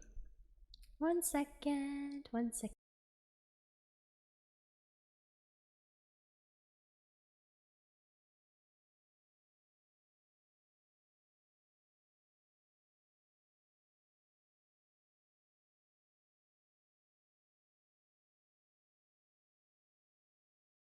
Okay, I'm back. Alright, let's go. Yeah, we'll go till like 1:15. Jolly good show. Thank you so much for the bits, hopeless salary man. Alright, we'll do like another half hour. Let's go. 23rd of February, 11:32 a.m. The Old Bailey, defendant's antechamber.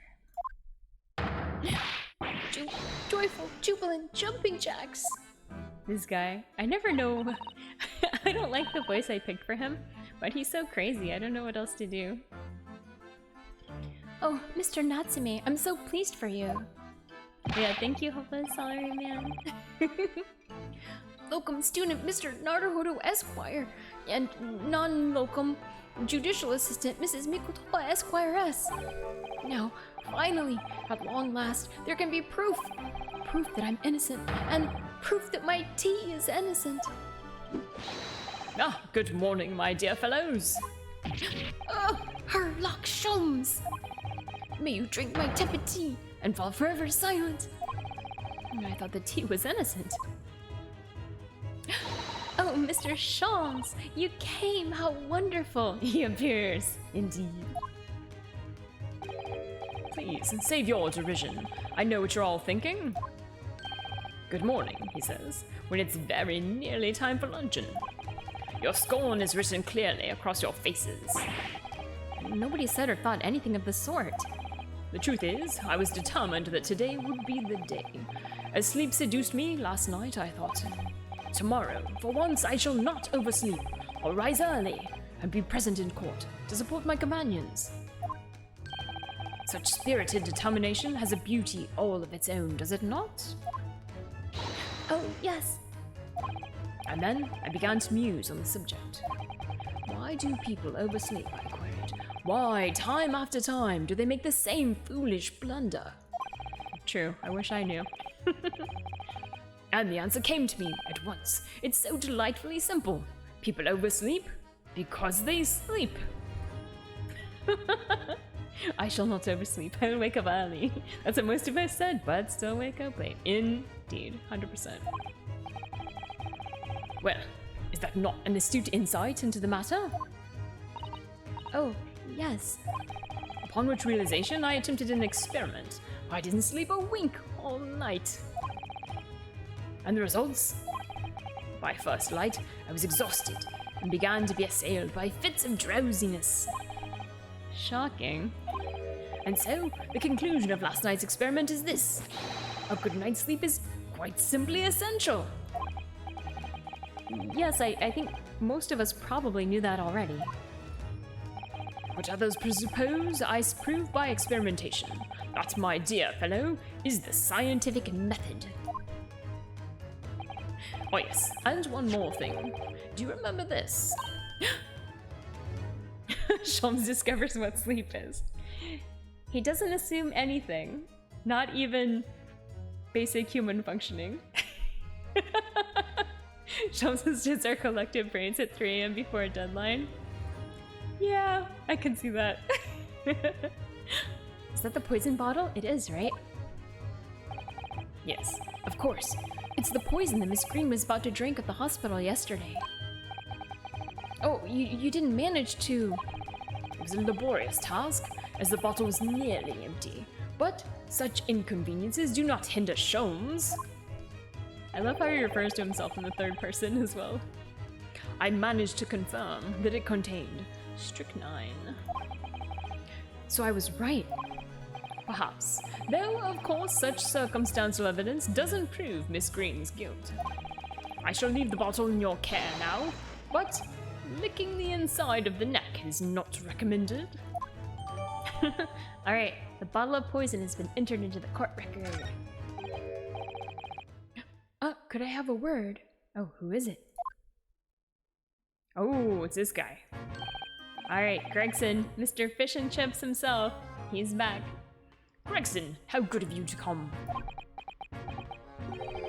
Forget it. Excuse me. Wait, he just left? Wait, come back, buddy. Oh, wait a minute, Inspector. Here he's back with the fish and chips. I don't wish to make a nuisance of myself. From the look on your face, I'd say it's someone else who you think is making a nuisance of himself. My dear Inspector, please speak freely. Pretend that I'm not here. Now, believe me, if I could do that, life would be a whole lot simpler for me. Do you have the results, Inspector?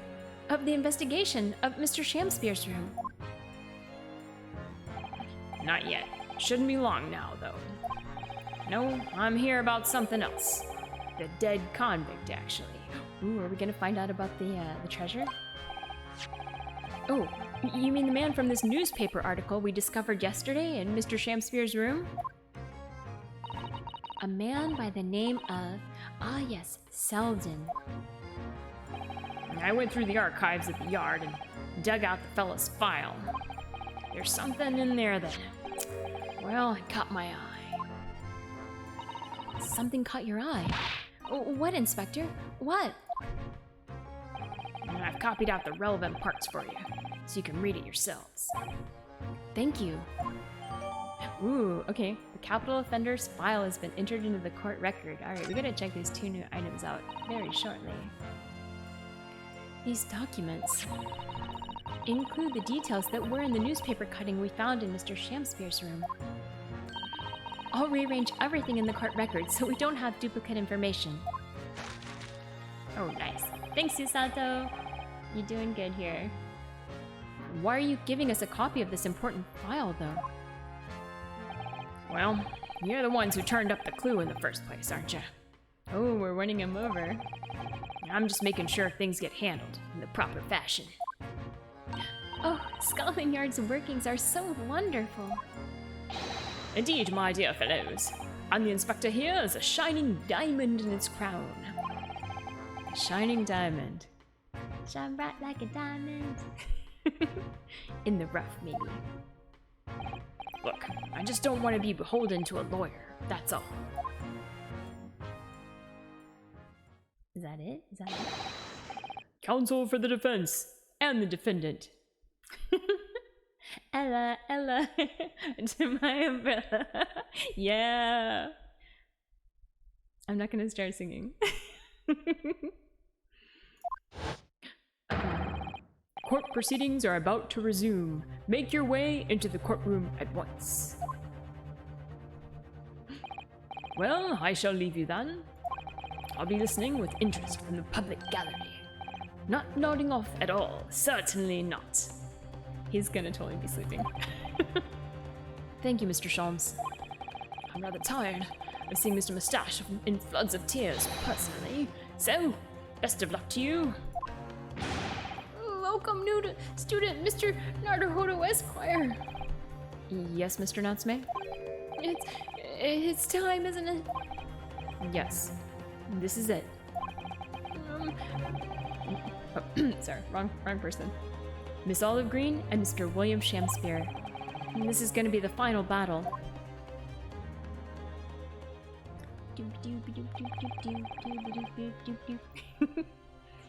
I won't really have saved Soseki-san until I've exposed the whole truth of everything that's been going on. But it's all coming to a head now. You can do it, Ryunosuke. You have to. You can do it. You can do it.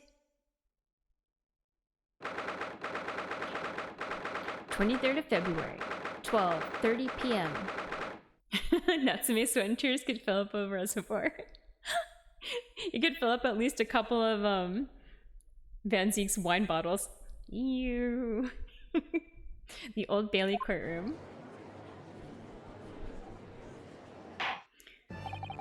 In the name of Her Majesty the Queen, I hereby declare this court to be in session again now. Before the recess, we heard a most startling accusation from the defense. Namely, that the victim of the case we heard here only a few days ago is the true perpetrator of this incident. A reckless, rash, and prejudiced charge of wrongdoing in my opinion, my lord. However,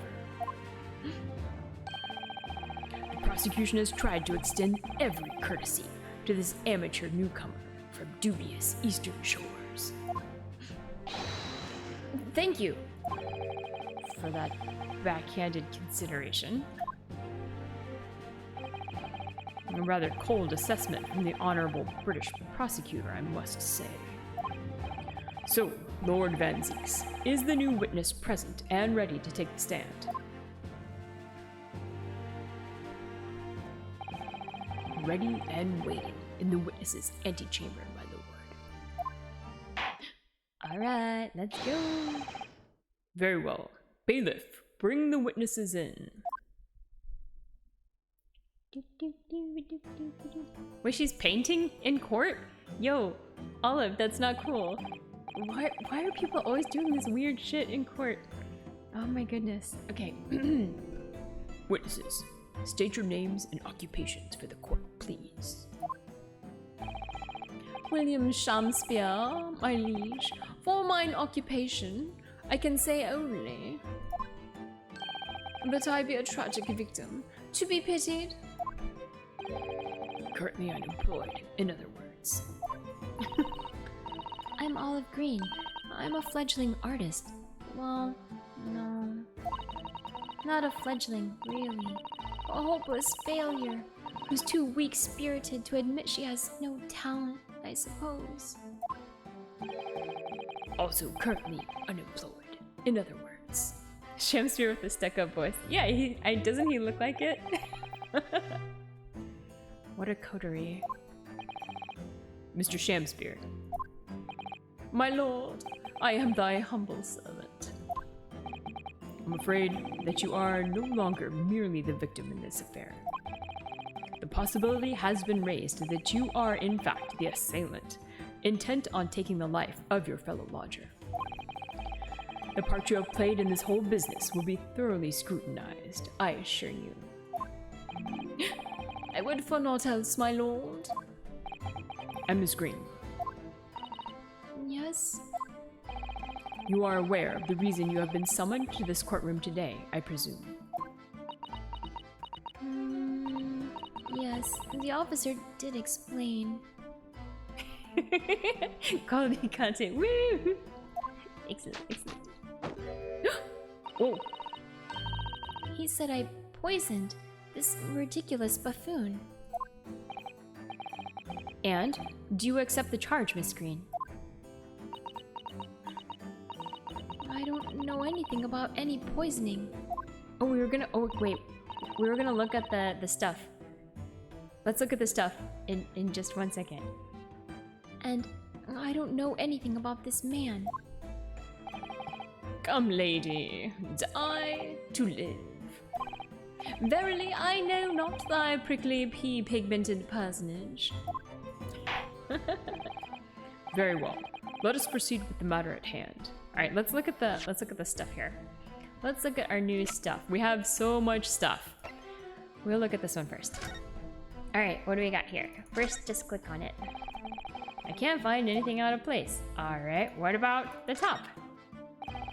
Can't find anything out of place. Okay, what about the bottom? Okay. So this is the poison we've been hearing so much about, strychnine. There are a few remnants on the bottom of the bottle here. Look. You mustn't be tempted to try it. Of course not. As long as we don't lose this trial. Oh, Jesus. No, even if we lose the trial. No, we mustn't lose the trial in the first place, Mr. Naruhodo. Make your mind up, Susato-san. Alright, is that it? Is that all we got here? Nothing else going on? Is that the only thing about this bottle that's interesting? Naruhodo's plan B already, right? Alright, there's like nothing else going on here. I already clicked all these other places, so... Alright, I think that's it. Alright. So, nothing else for now for this. Let's look at this. Alright, there's only 2 things to look at. Okay, investigative findings related to Selden. 18 counts of burglary, 6 counts of suspected murder. Died of natural causes whilst in prison. His final moments witnessed only by his cellmate. Suspicious. The estimated 1,000 pounds worth of loot he stole remains unrecovered. So yeah, missing treasure. Condemned criminal dies of natural causes in prison. Manchester's Strange Ways prison announced the death of convicted murderer and burglar Selden by natural causes in the early hours this morning. He had been suffering with fever since the end of October. Alerted by the shouts of his fellow cellmate, medical staff arrived to find him already dead before his capital punishment could be carried out. Alright, that's it. Okay. Nothing really new there for us, I think. Because there was this, hold on. Oh, I think it got combined. Because we used to have like the newspaper article about him. I guess it got combined into these 2 things. Alright, that's fine. Alright. That being to ascertain whether or not Miss Green has any involvement in this affair. It's all very strange. Very strange indeed. Why would you suspect me? Good question. I barely ever go to the East End anyway. It so happens that I passed by that neighborhood 6 days ago, that's all. And on the night that this man was poisoned, I was still in hospital, fighting for my life. Yes. Having been unfortunately caught up in the incident on the street outside the Garrett household. That's right. An incident that rendered you unconscious for some 3 days. I was struck in the middle of my back by a knife, through no fault of my own. And now I'm under suspicion. What other irrelevant things might I be suspected of? It's all very disturbing. Your energies may be better spent worrying about random knife attacks, I feel, Miss Green. Brutal. At this point in time, all that appears to connect you with Mr. Shamspeare's lodgings is the Briar Road incident of 6 days ago. That's why we would like you to testify formally now about exactly what happened. Oh no! The incident 6 days ago. You mean, you want me to relive that awful accident? Unfortunately, yes. Please tell the court what happened that day. And of course, we will be interested to hear from you about your movements that day too, Mr. Shamspeare. But what happened 6 days ago has nothing to do with me being poisoned. Let us proceed then. The witnesses will present their formal testimony to the court. On the subject of the incident that took place on Briar Road the evening of the 17th of February.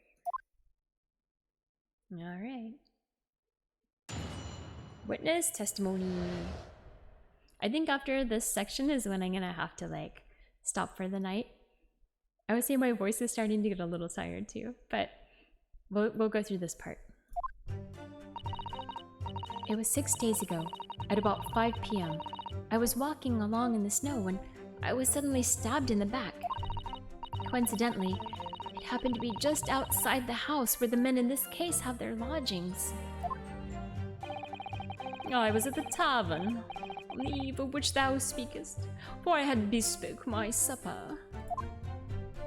I know, her brush is getting so messed up. It was the first time I'd been in the area. Like, that's not true. We know that your ex-fiance used to live in that house. I had a little matter to attend to, that's all. Anyway, I was admitted straight to hospital, so I knew nothing about all of this business. Lies. Yes, a second incident inside a week at what I believe to be aptly described as the haunted lodgings. One can only presume this is a most unfortunate coincidence. Meanwhile, you say you were not in your room, Mr. Shakespeare. 'Twas the following morn, when I did awaken, that I learned of the dire events. Murray, what a commotion did the officers of the law make on the floor above mine? When Sasaki-san was arrested on suspicion of attempted murder. As suspected, there's nothing connecting these two witnesses but happenstance. It's true, it does seem as though they're unrelated at first glance. But I'm not so sure. There's something lurking in the shadows here. I feel certain of it. And this is my one and only chance to expose it. Counsel, you may now cross-examine these two witnesses if you wish. Yes, my lord. Alright, let's do the cross-examination. How's our time? How's our time Oh, I'm sorry. I'm getting a little sleepy. Sorry. Alright, bring the window back. The evening of the 17th of February. It was 6 days ago, at about 5 p.m. You yawn too? It is contagious, which is so weird. Even for me, like, if I see like a dog yawning, it also makes me yawn. Mwah. Oh, stretching. All right, you know my policy. Press. Hold it! I'm well acquainted with the case. I'm sorry I had to go through that. It was awful. I still can't believe I was unconscious for so long. And I woke up to find that the case had been solved and the culprit arrested. Yes, the incident has been resolved already. Perhaps it would help you to consider it a bad dream that ended with your awakening, and should now be forgotten. Yes, I suppose so. Thank you. But before you put it completely behind you, Miss Green, I need you to remember the details one last time. You must tell the court exactly what happened that day, for us to arrive at the truth about this new case. Who was it that stabbed her? That's a good question. I can't remember now. There's been too much going on. Yeah, what happened? Okay, I'm gonna ask the Googles. Googles. Who stabbed Olive Green? Okay. That's right. Okay, it was a knife that got thrown. That's what it was. Okay. I thought that's what it was. A knife, like, so the landlord was having a fight with his wife and she was throwing things at him, and then she threw a knife at him, but it accidentally went out the window and it fell and stabbed her in the back. That's what happened. Oh, I don't remember who they arrested. Oh well.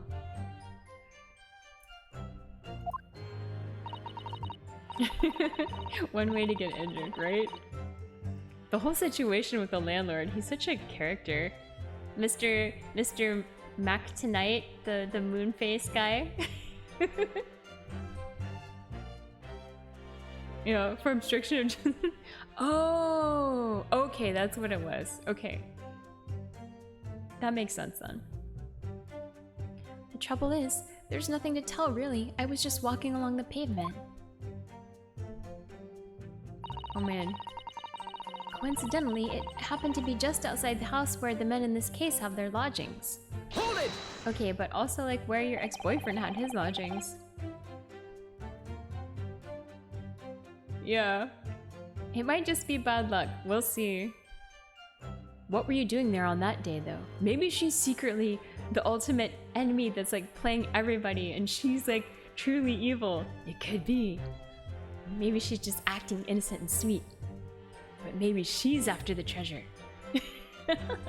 Somehow I don't think so. I think it's Shamspear, but we'll see. What were you doing there that day, though? What do you mean? The art school you attend.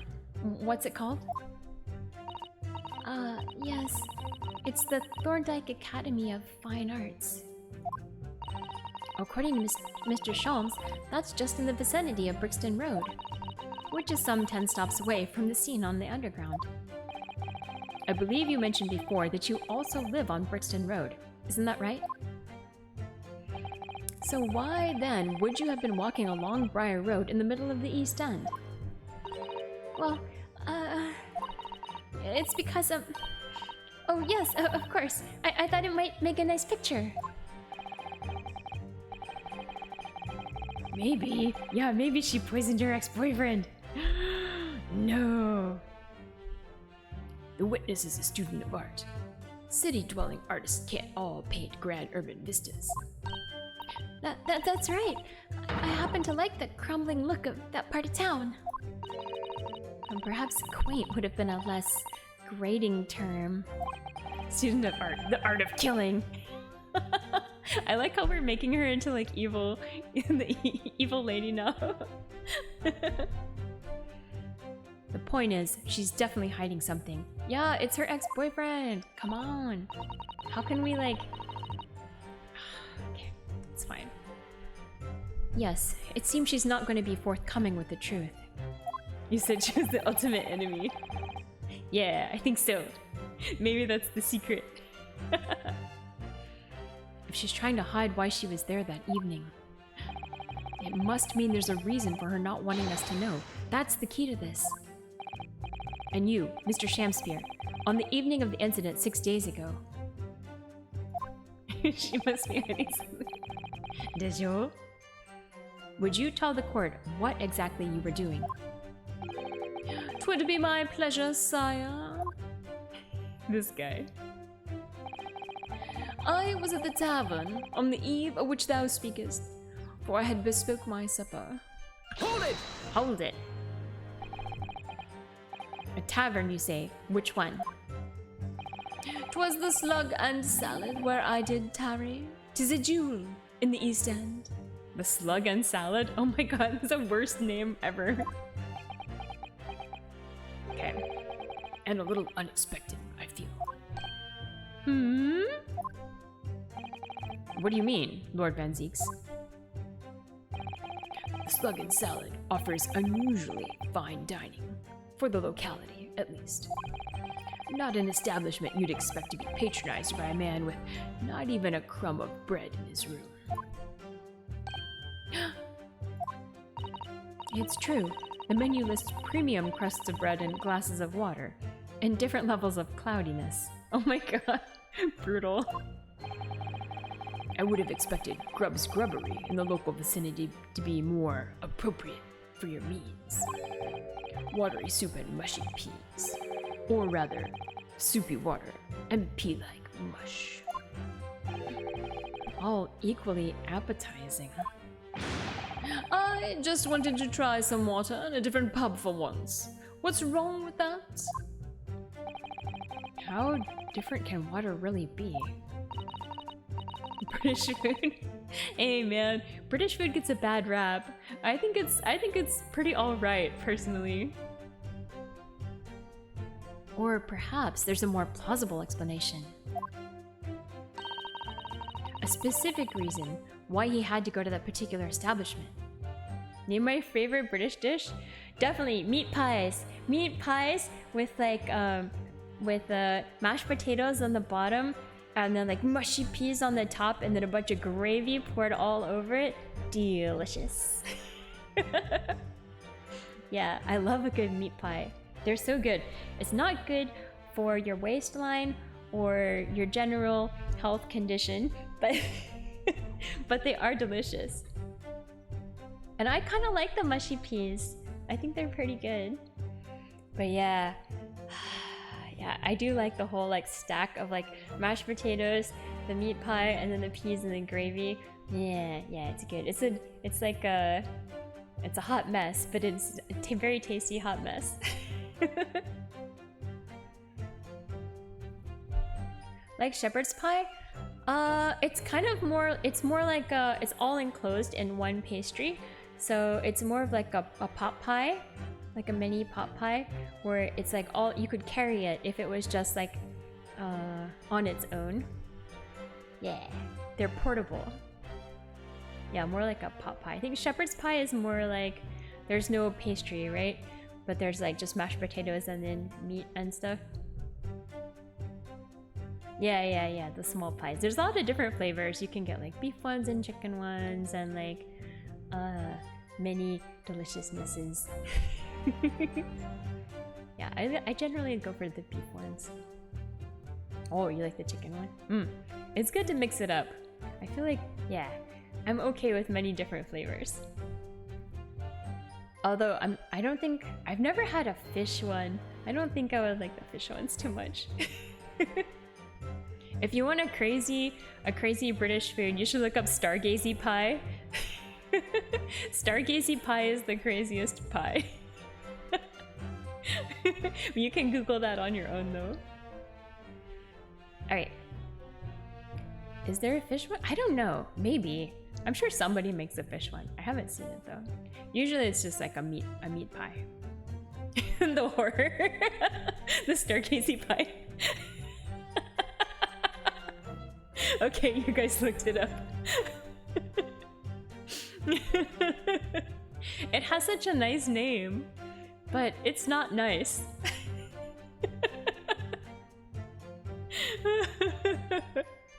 I've never eaten it, but I never want to. They do be gazing at stars. Yep. The name is accurate. It's just also not what you might expect.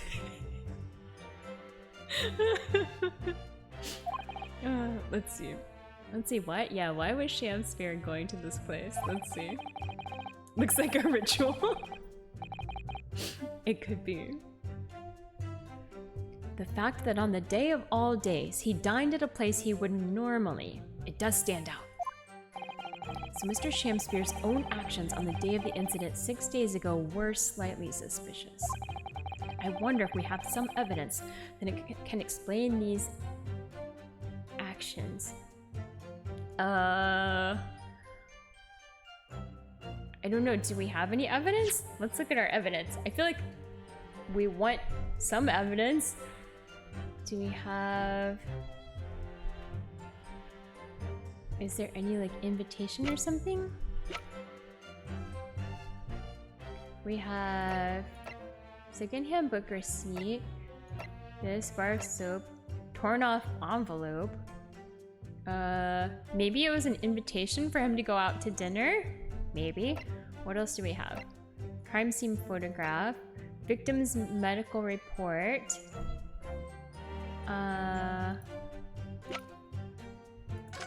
Oh, oops, no. Don't want to look at that. We've got the gas meter, handprints on the wall, hidden photographic print, bottled up poison. Huh. I don't see anything. I think I don't have any evidence right now. I'm just gonna say not at the moment. Yeah, I don't think I have anything right now. I'm gonna keep going. I wish we did, but sadly I can't think of anything at the moment. Yeah, I don't know. I think something else will come up during our cross-examination, but we'll see. If we find a clue that could explain why Mr. Shamspear went there, we must present it to the court. Alright. Yes, absolutely. That's all in this matter, Counsel. I would ask Miss Green to reiterate her next statement. It was the first time I'd been in the area. I had a little matter to attend to, that's all. Who is that medical report with the poison for? The medical report was for Miss Green. Because that was like from her... Wait, I think. Hold on. We can look at the... Oh no, this is the medical report. Oh no, oh, okay. Actually, okay, there was... He did ingest a small quantity of strychnine. Okay, so he did actually. I thought that he'd been poisoned by the gas, but evidently not. Okay, so we know that he actually did get poisoned. Around 1:30 a.m. on the 21st of February. Assessed from the victim's pocket watch that appears to have broken. No container of poison found on the scene. Okay, so he did get poisoned. All this time I was thinking he didn't. And then... Is that it? That's all we have. Alright, let's go back. I had a little matter to attend to, that's all. Hold it! Okay, let's see. What little matter, Miss Green? Please elaborate. It was nothing, really. It's not worth mentioning. If you remember, you mentioned it to us yesterday at the hospital. It was related to the card you were holding. Ooh, are we gonna get that? Is this gonna be new evidence? Miss Green! That's right. What was that? She clearly just hid something behind her back. From memory, I believe the card contained a note that read, I have information regarding the death of Duncan Ross. What does that matter? Uh-oh. This has nothing to do with Duncan. Oh, uh-oh. Uh-oh, what's going on here? Excuse me. Excuse me. After the rat, he took one for the team. I know, poor rat. He was just doing his business. Mr. Shamspear, do you have something to share with the court? To be or not to be? That is the question. Pray forgive me. The great bard's words springeth forth from within me with narrow thoughts. Don't tell me. It's because you're possessed by Shakespeare's spirit, right? Hearing Miss Green's words a moment ago seemed to make you think of something. Something of relevance, perhaps? Well, nay, sire, 'twas nothing at all. Presumably you know the name, though. Mr. Duncan Ross, I mean.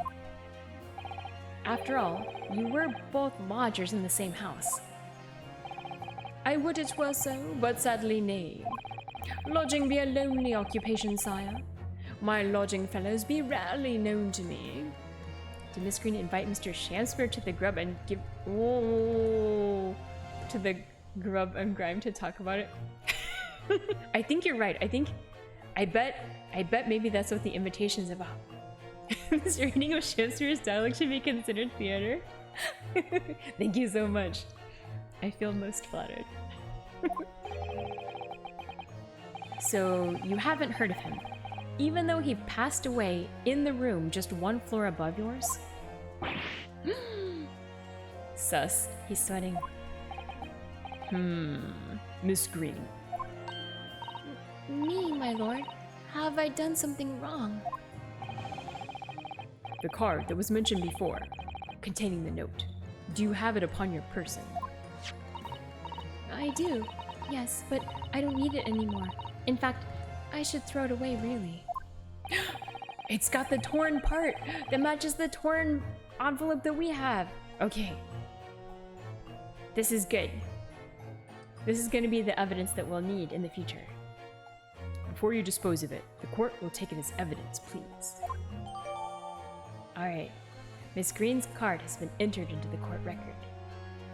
A note in an envelope that seems to have been ripped open rather roughly. It contains instructions to meet with someone who claims to have information about Duncan Ross. Of course, that's what links Mr. Shamspeare and Miss Green. Yeah, let's look at it. Let's look at it. See, we've got this torn off end of the envelope that was in Mr. Shamspeare's room. And then we've got this letter. So let's examine this now. All right. The envelope has been ripped open rather carelessly, hasn't it? Miss Green strikes me as the type to open correspondence more neatly than that. What is it? The way the envelope is torn, I'm almost sure I've seen that exact shape somewhere else. Oh, you don't mean... Were you thinking of this piece of evidence, Mr. Naruhodo? Exactly. That's it. Try to match them up. Ooh, yatta! They go together perfectly. This torn off end of the envelope clearly belongs with this card. Ah, there we go. The details of Miss Green's card have been updated in the court record. Nice. And the details of the torn off envelope, end of the envelope, have been updated. Woohoo. Excellent, excellent. All right, what else do we got here? Can we look inside? Anything else? Okay, this is the same thing. All right, but that means something doesn't quite add up here, does it? All right, is that it? We don't get to like see inside of it? Is that it? Anything else? Nope, that's it. All right. That's it for this then. Okay, we'll go back. All right. I want to wrap up actually. It's getting quite late. I wonder if can we stop here now that we have like the new evidence? I'll go like a little bit more. Let's see. It's Duncan Ross. We went 40 minutes over, yeah. Yeah. Usually, I started a bit late. I'll go just like a couple more minutes and try to get to like a good stopping point. We'll see. If we can get to like the wrapping up of her testimony, then I think that would be a good ending. Let's do that. I think we still have like more of like Mr. Shamspeare. We have to go back to his testimony, but if we can wrap hers up, that would be a good stopping point. All right. Now, continue with your testimony, please, Miss Green.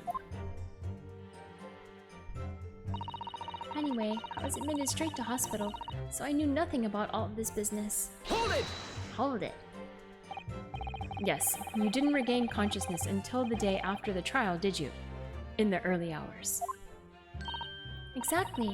So how could I have had anything to do with it? And yet, you still haul me in here like to court like this, honestly. A good night's rest is absolutely necessary. That is true. I woke up really late today. I will say that. So at the time of the poisoning, the witness was unconscious in her hospital bed. Could there be a more airtight alibi, I ask you? And yet, in spite of all that, you claim that I was the culprit. Don't be like Shams where you discover what sleep is. Yeah, don't worry. I woke up at like, oh my god, 2 p.m. today. Although I still have to go to work tomorrow at a normal hour, but that's why I will wrap it up soon. Well,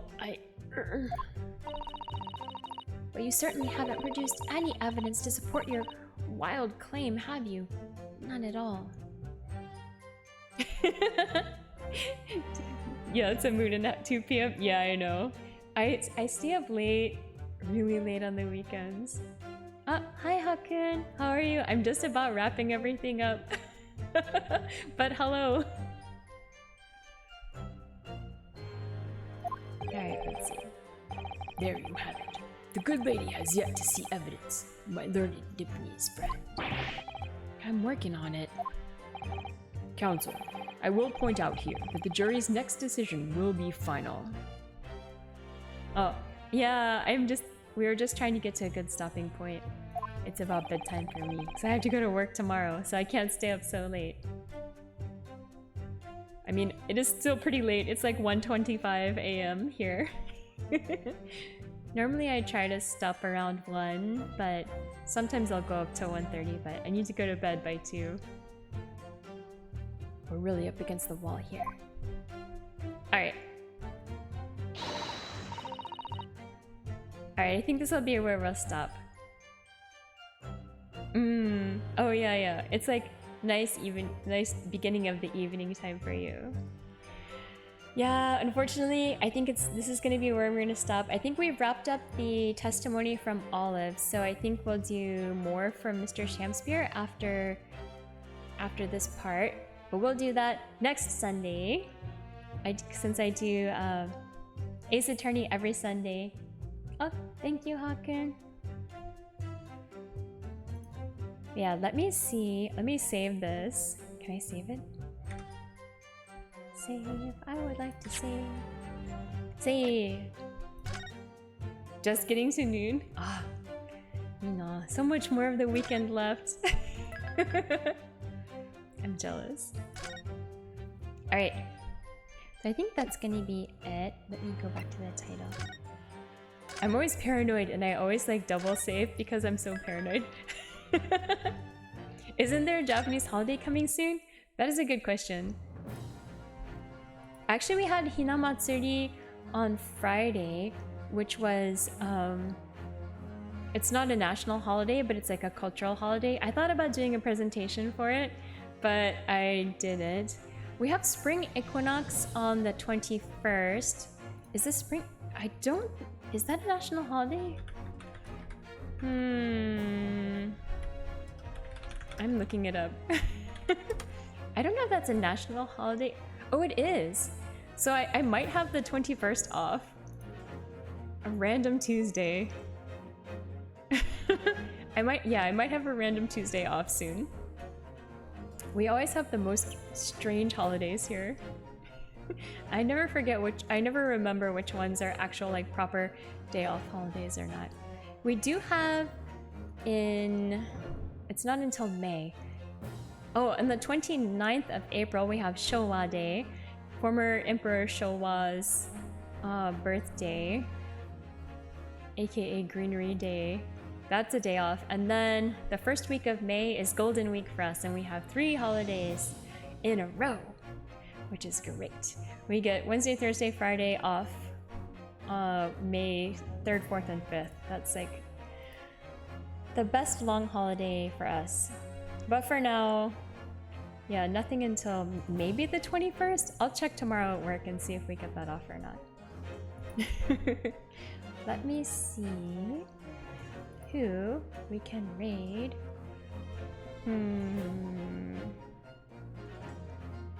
We can raid Claudato. We haven't raided him before, I think. Beat Saber? Maybe. Yeah, I don't think I've raided Claudato before. I've been following him on Twitter for a little while. He's another one of the Mahjong streamers.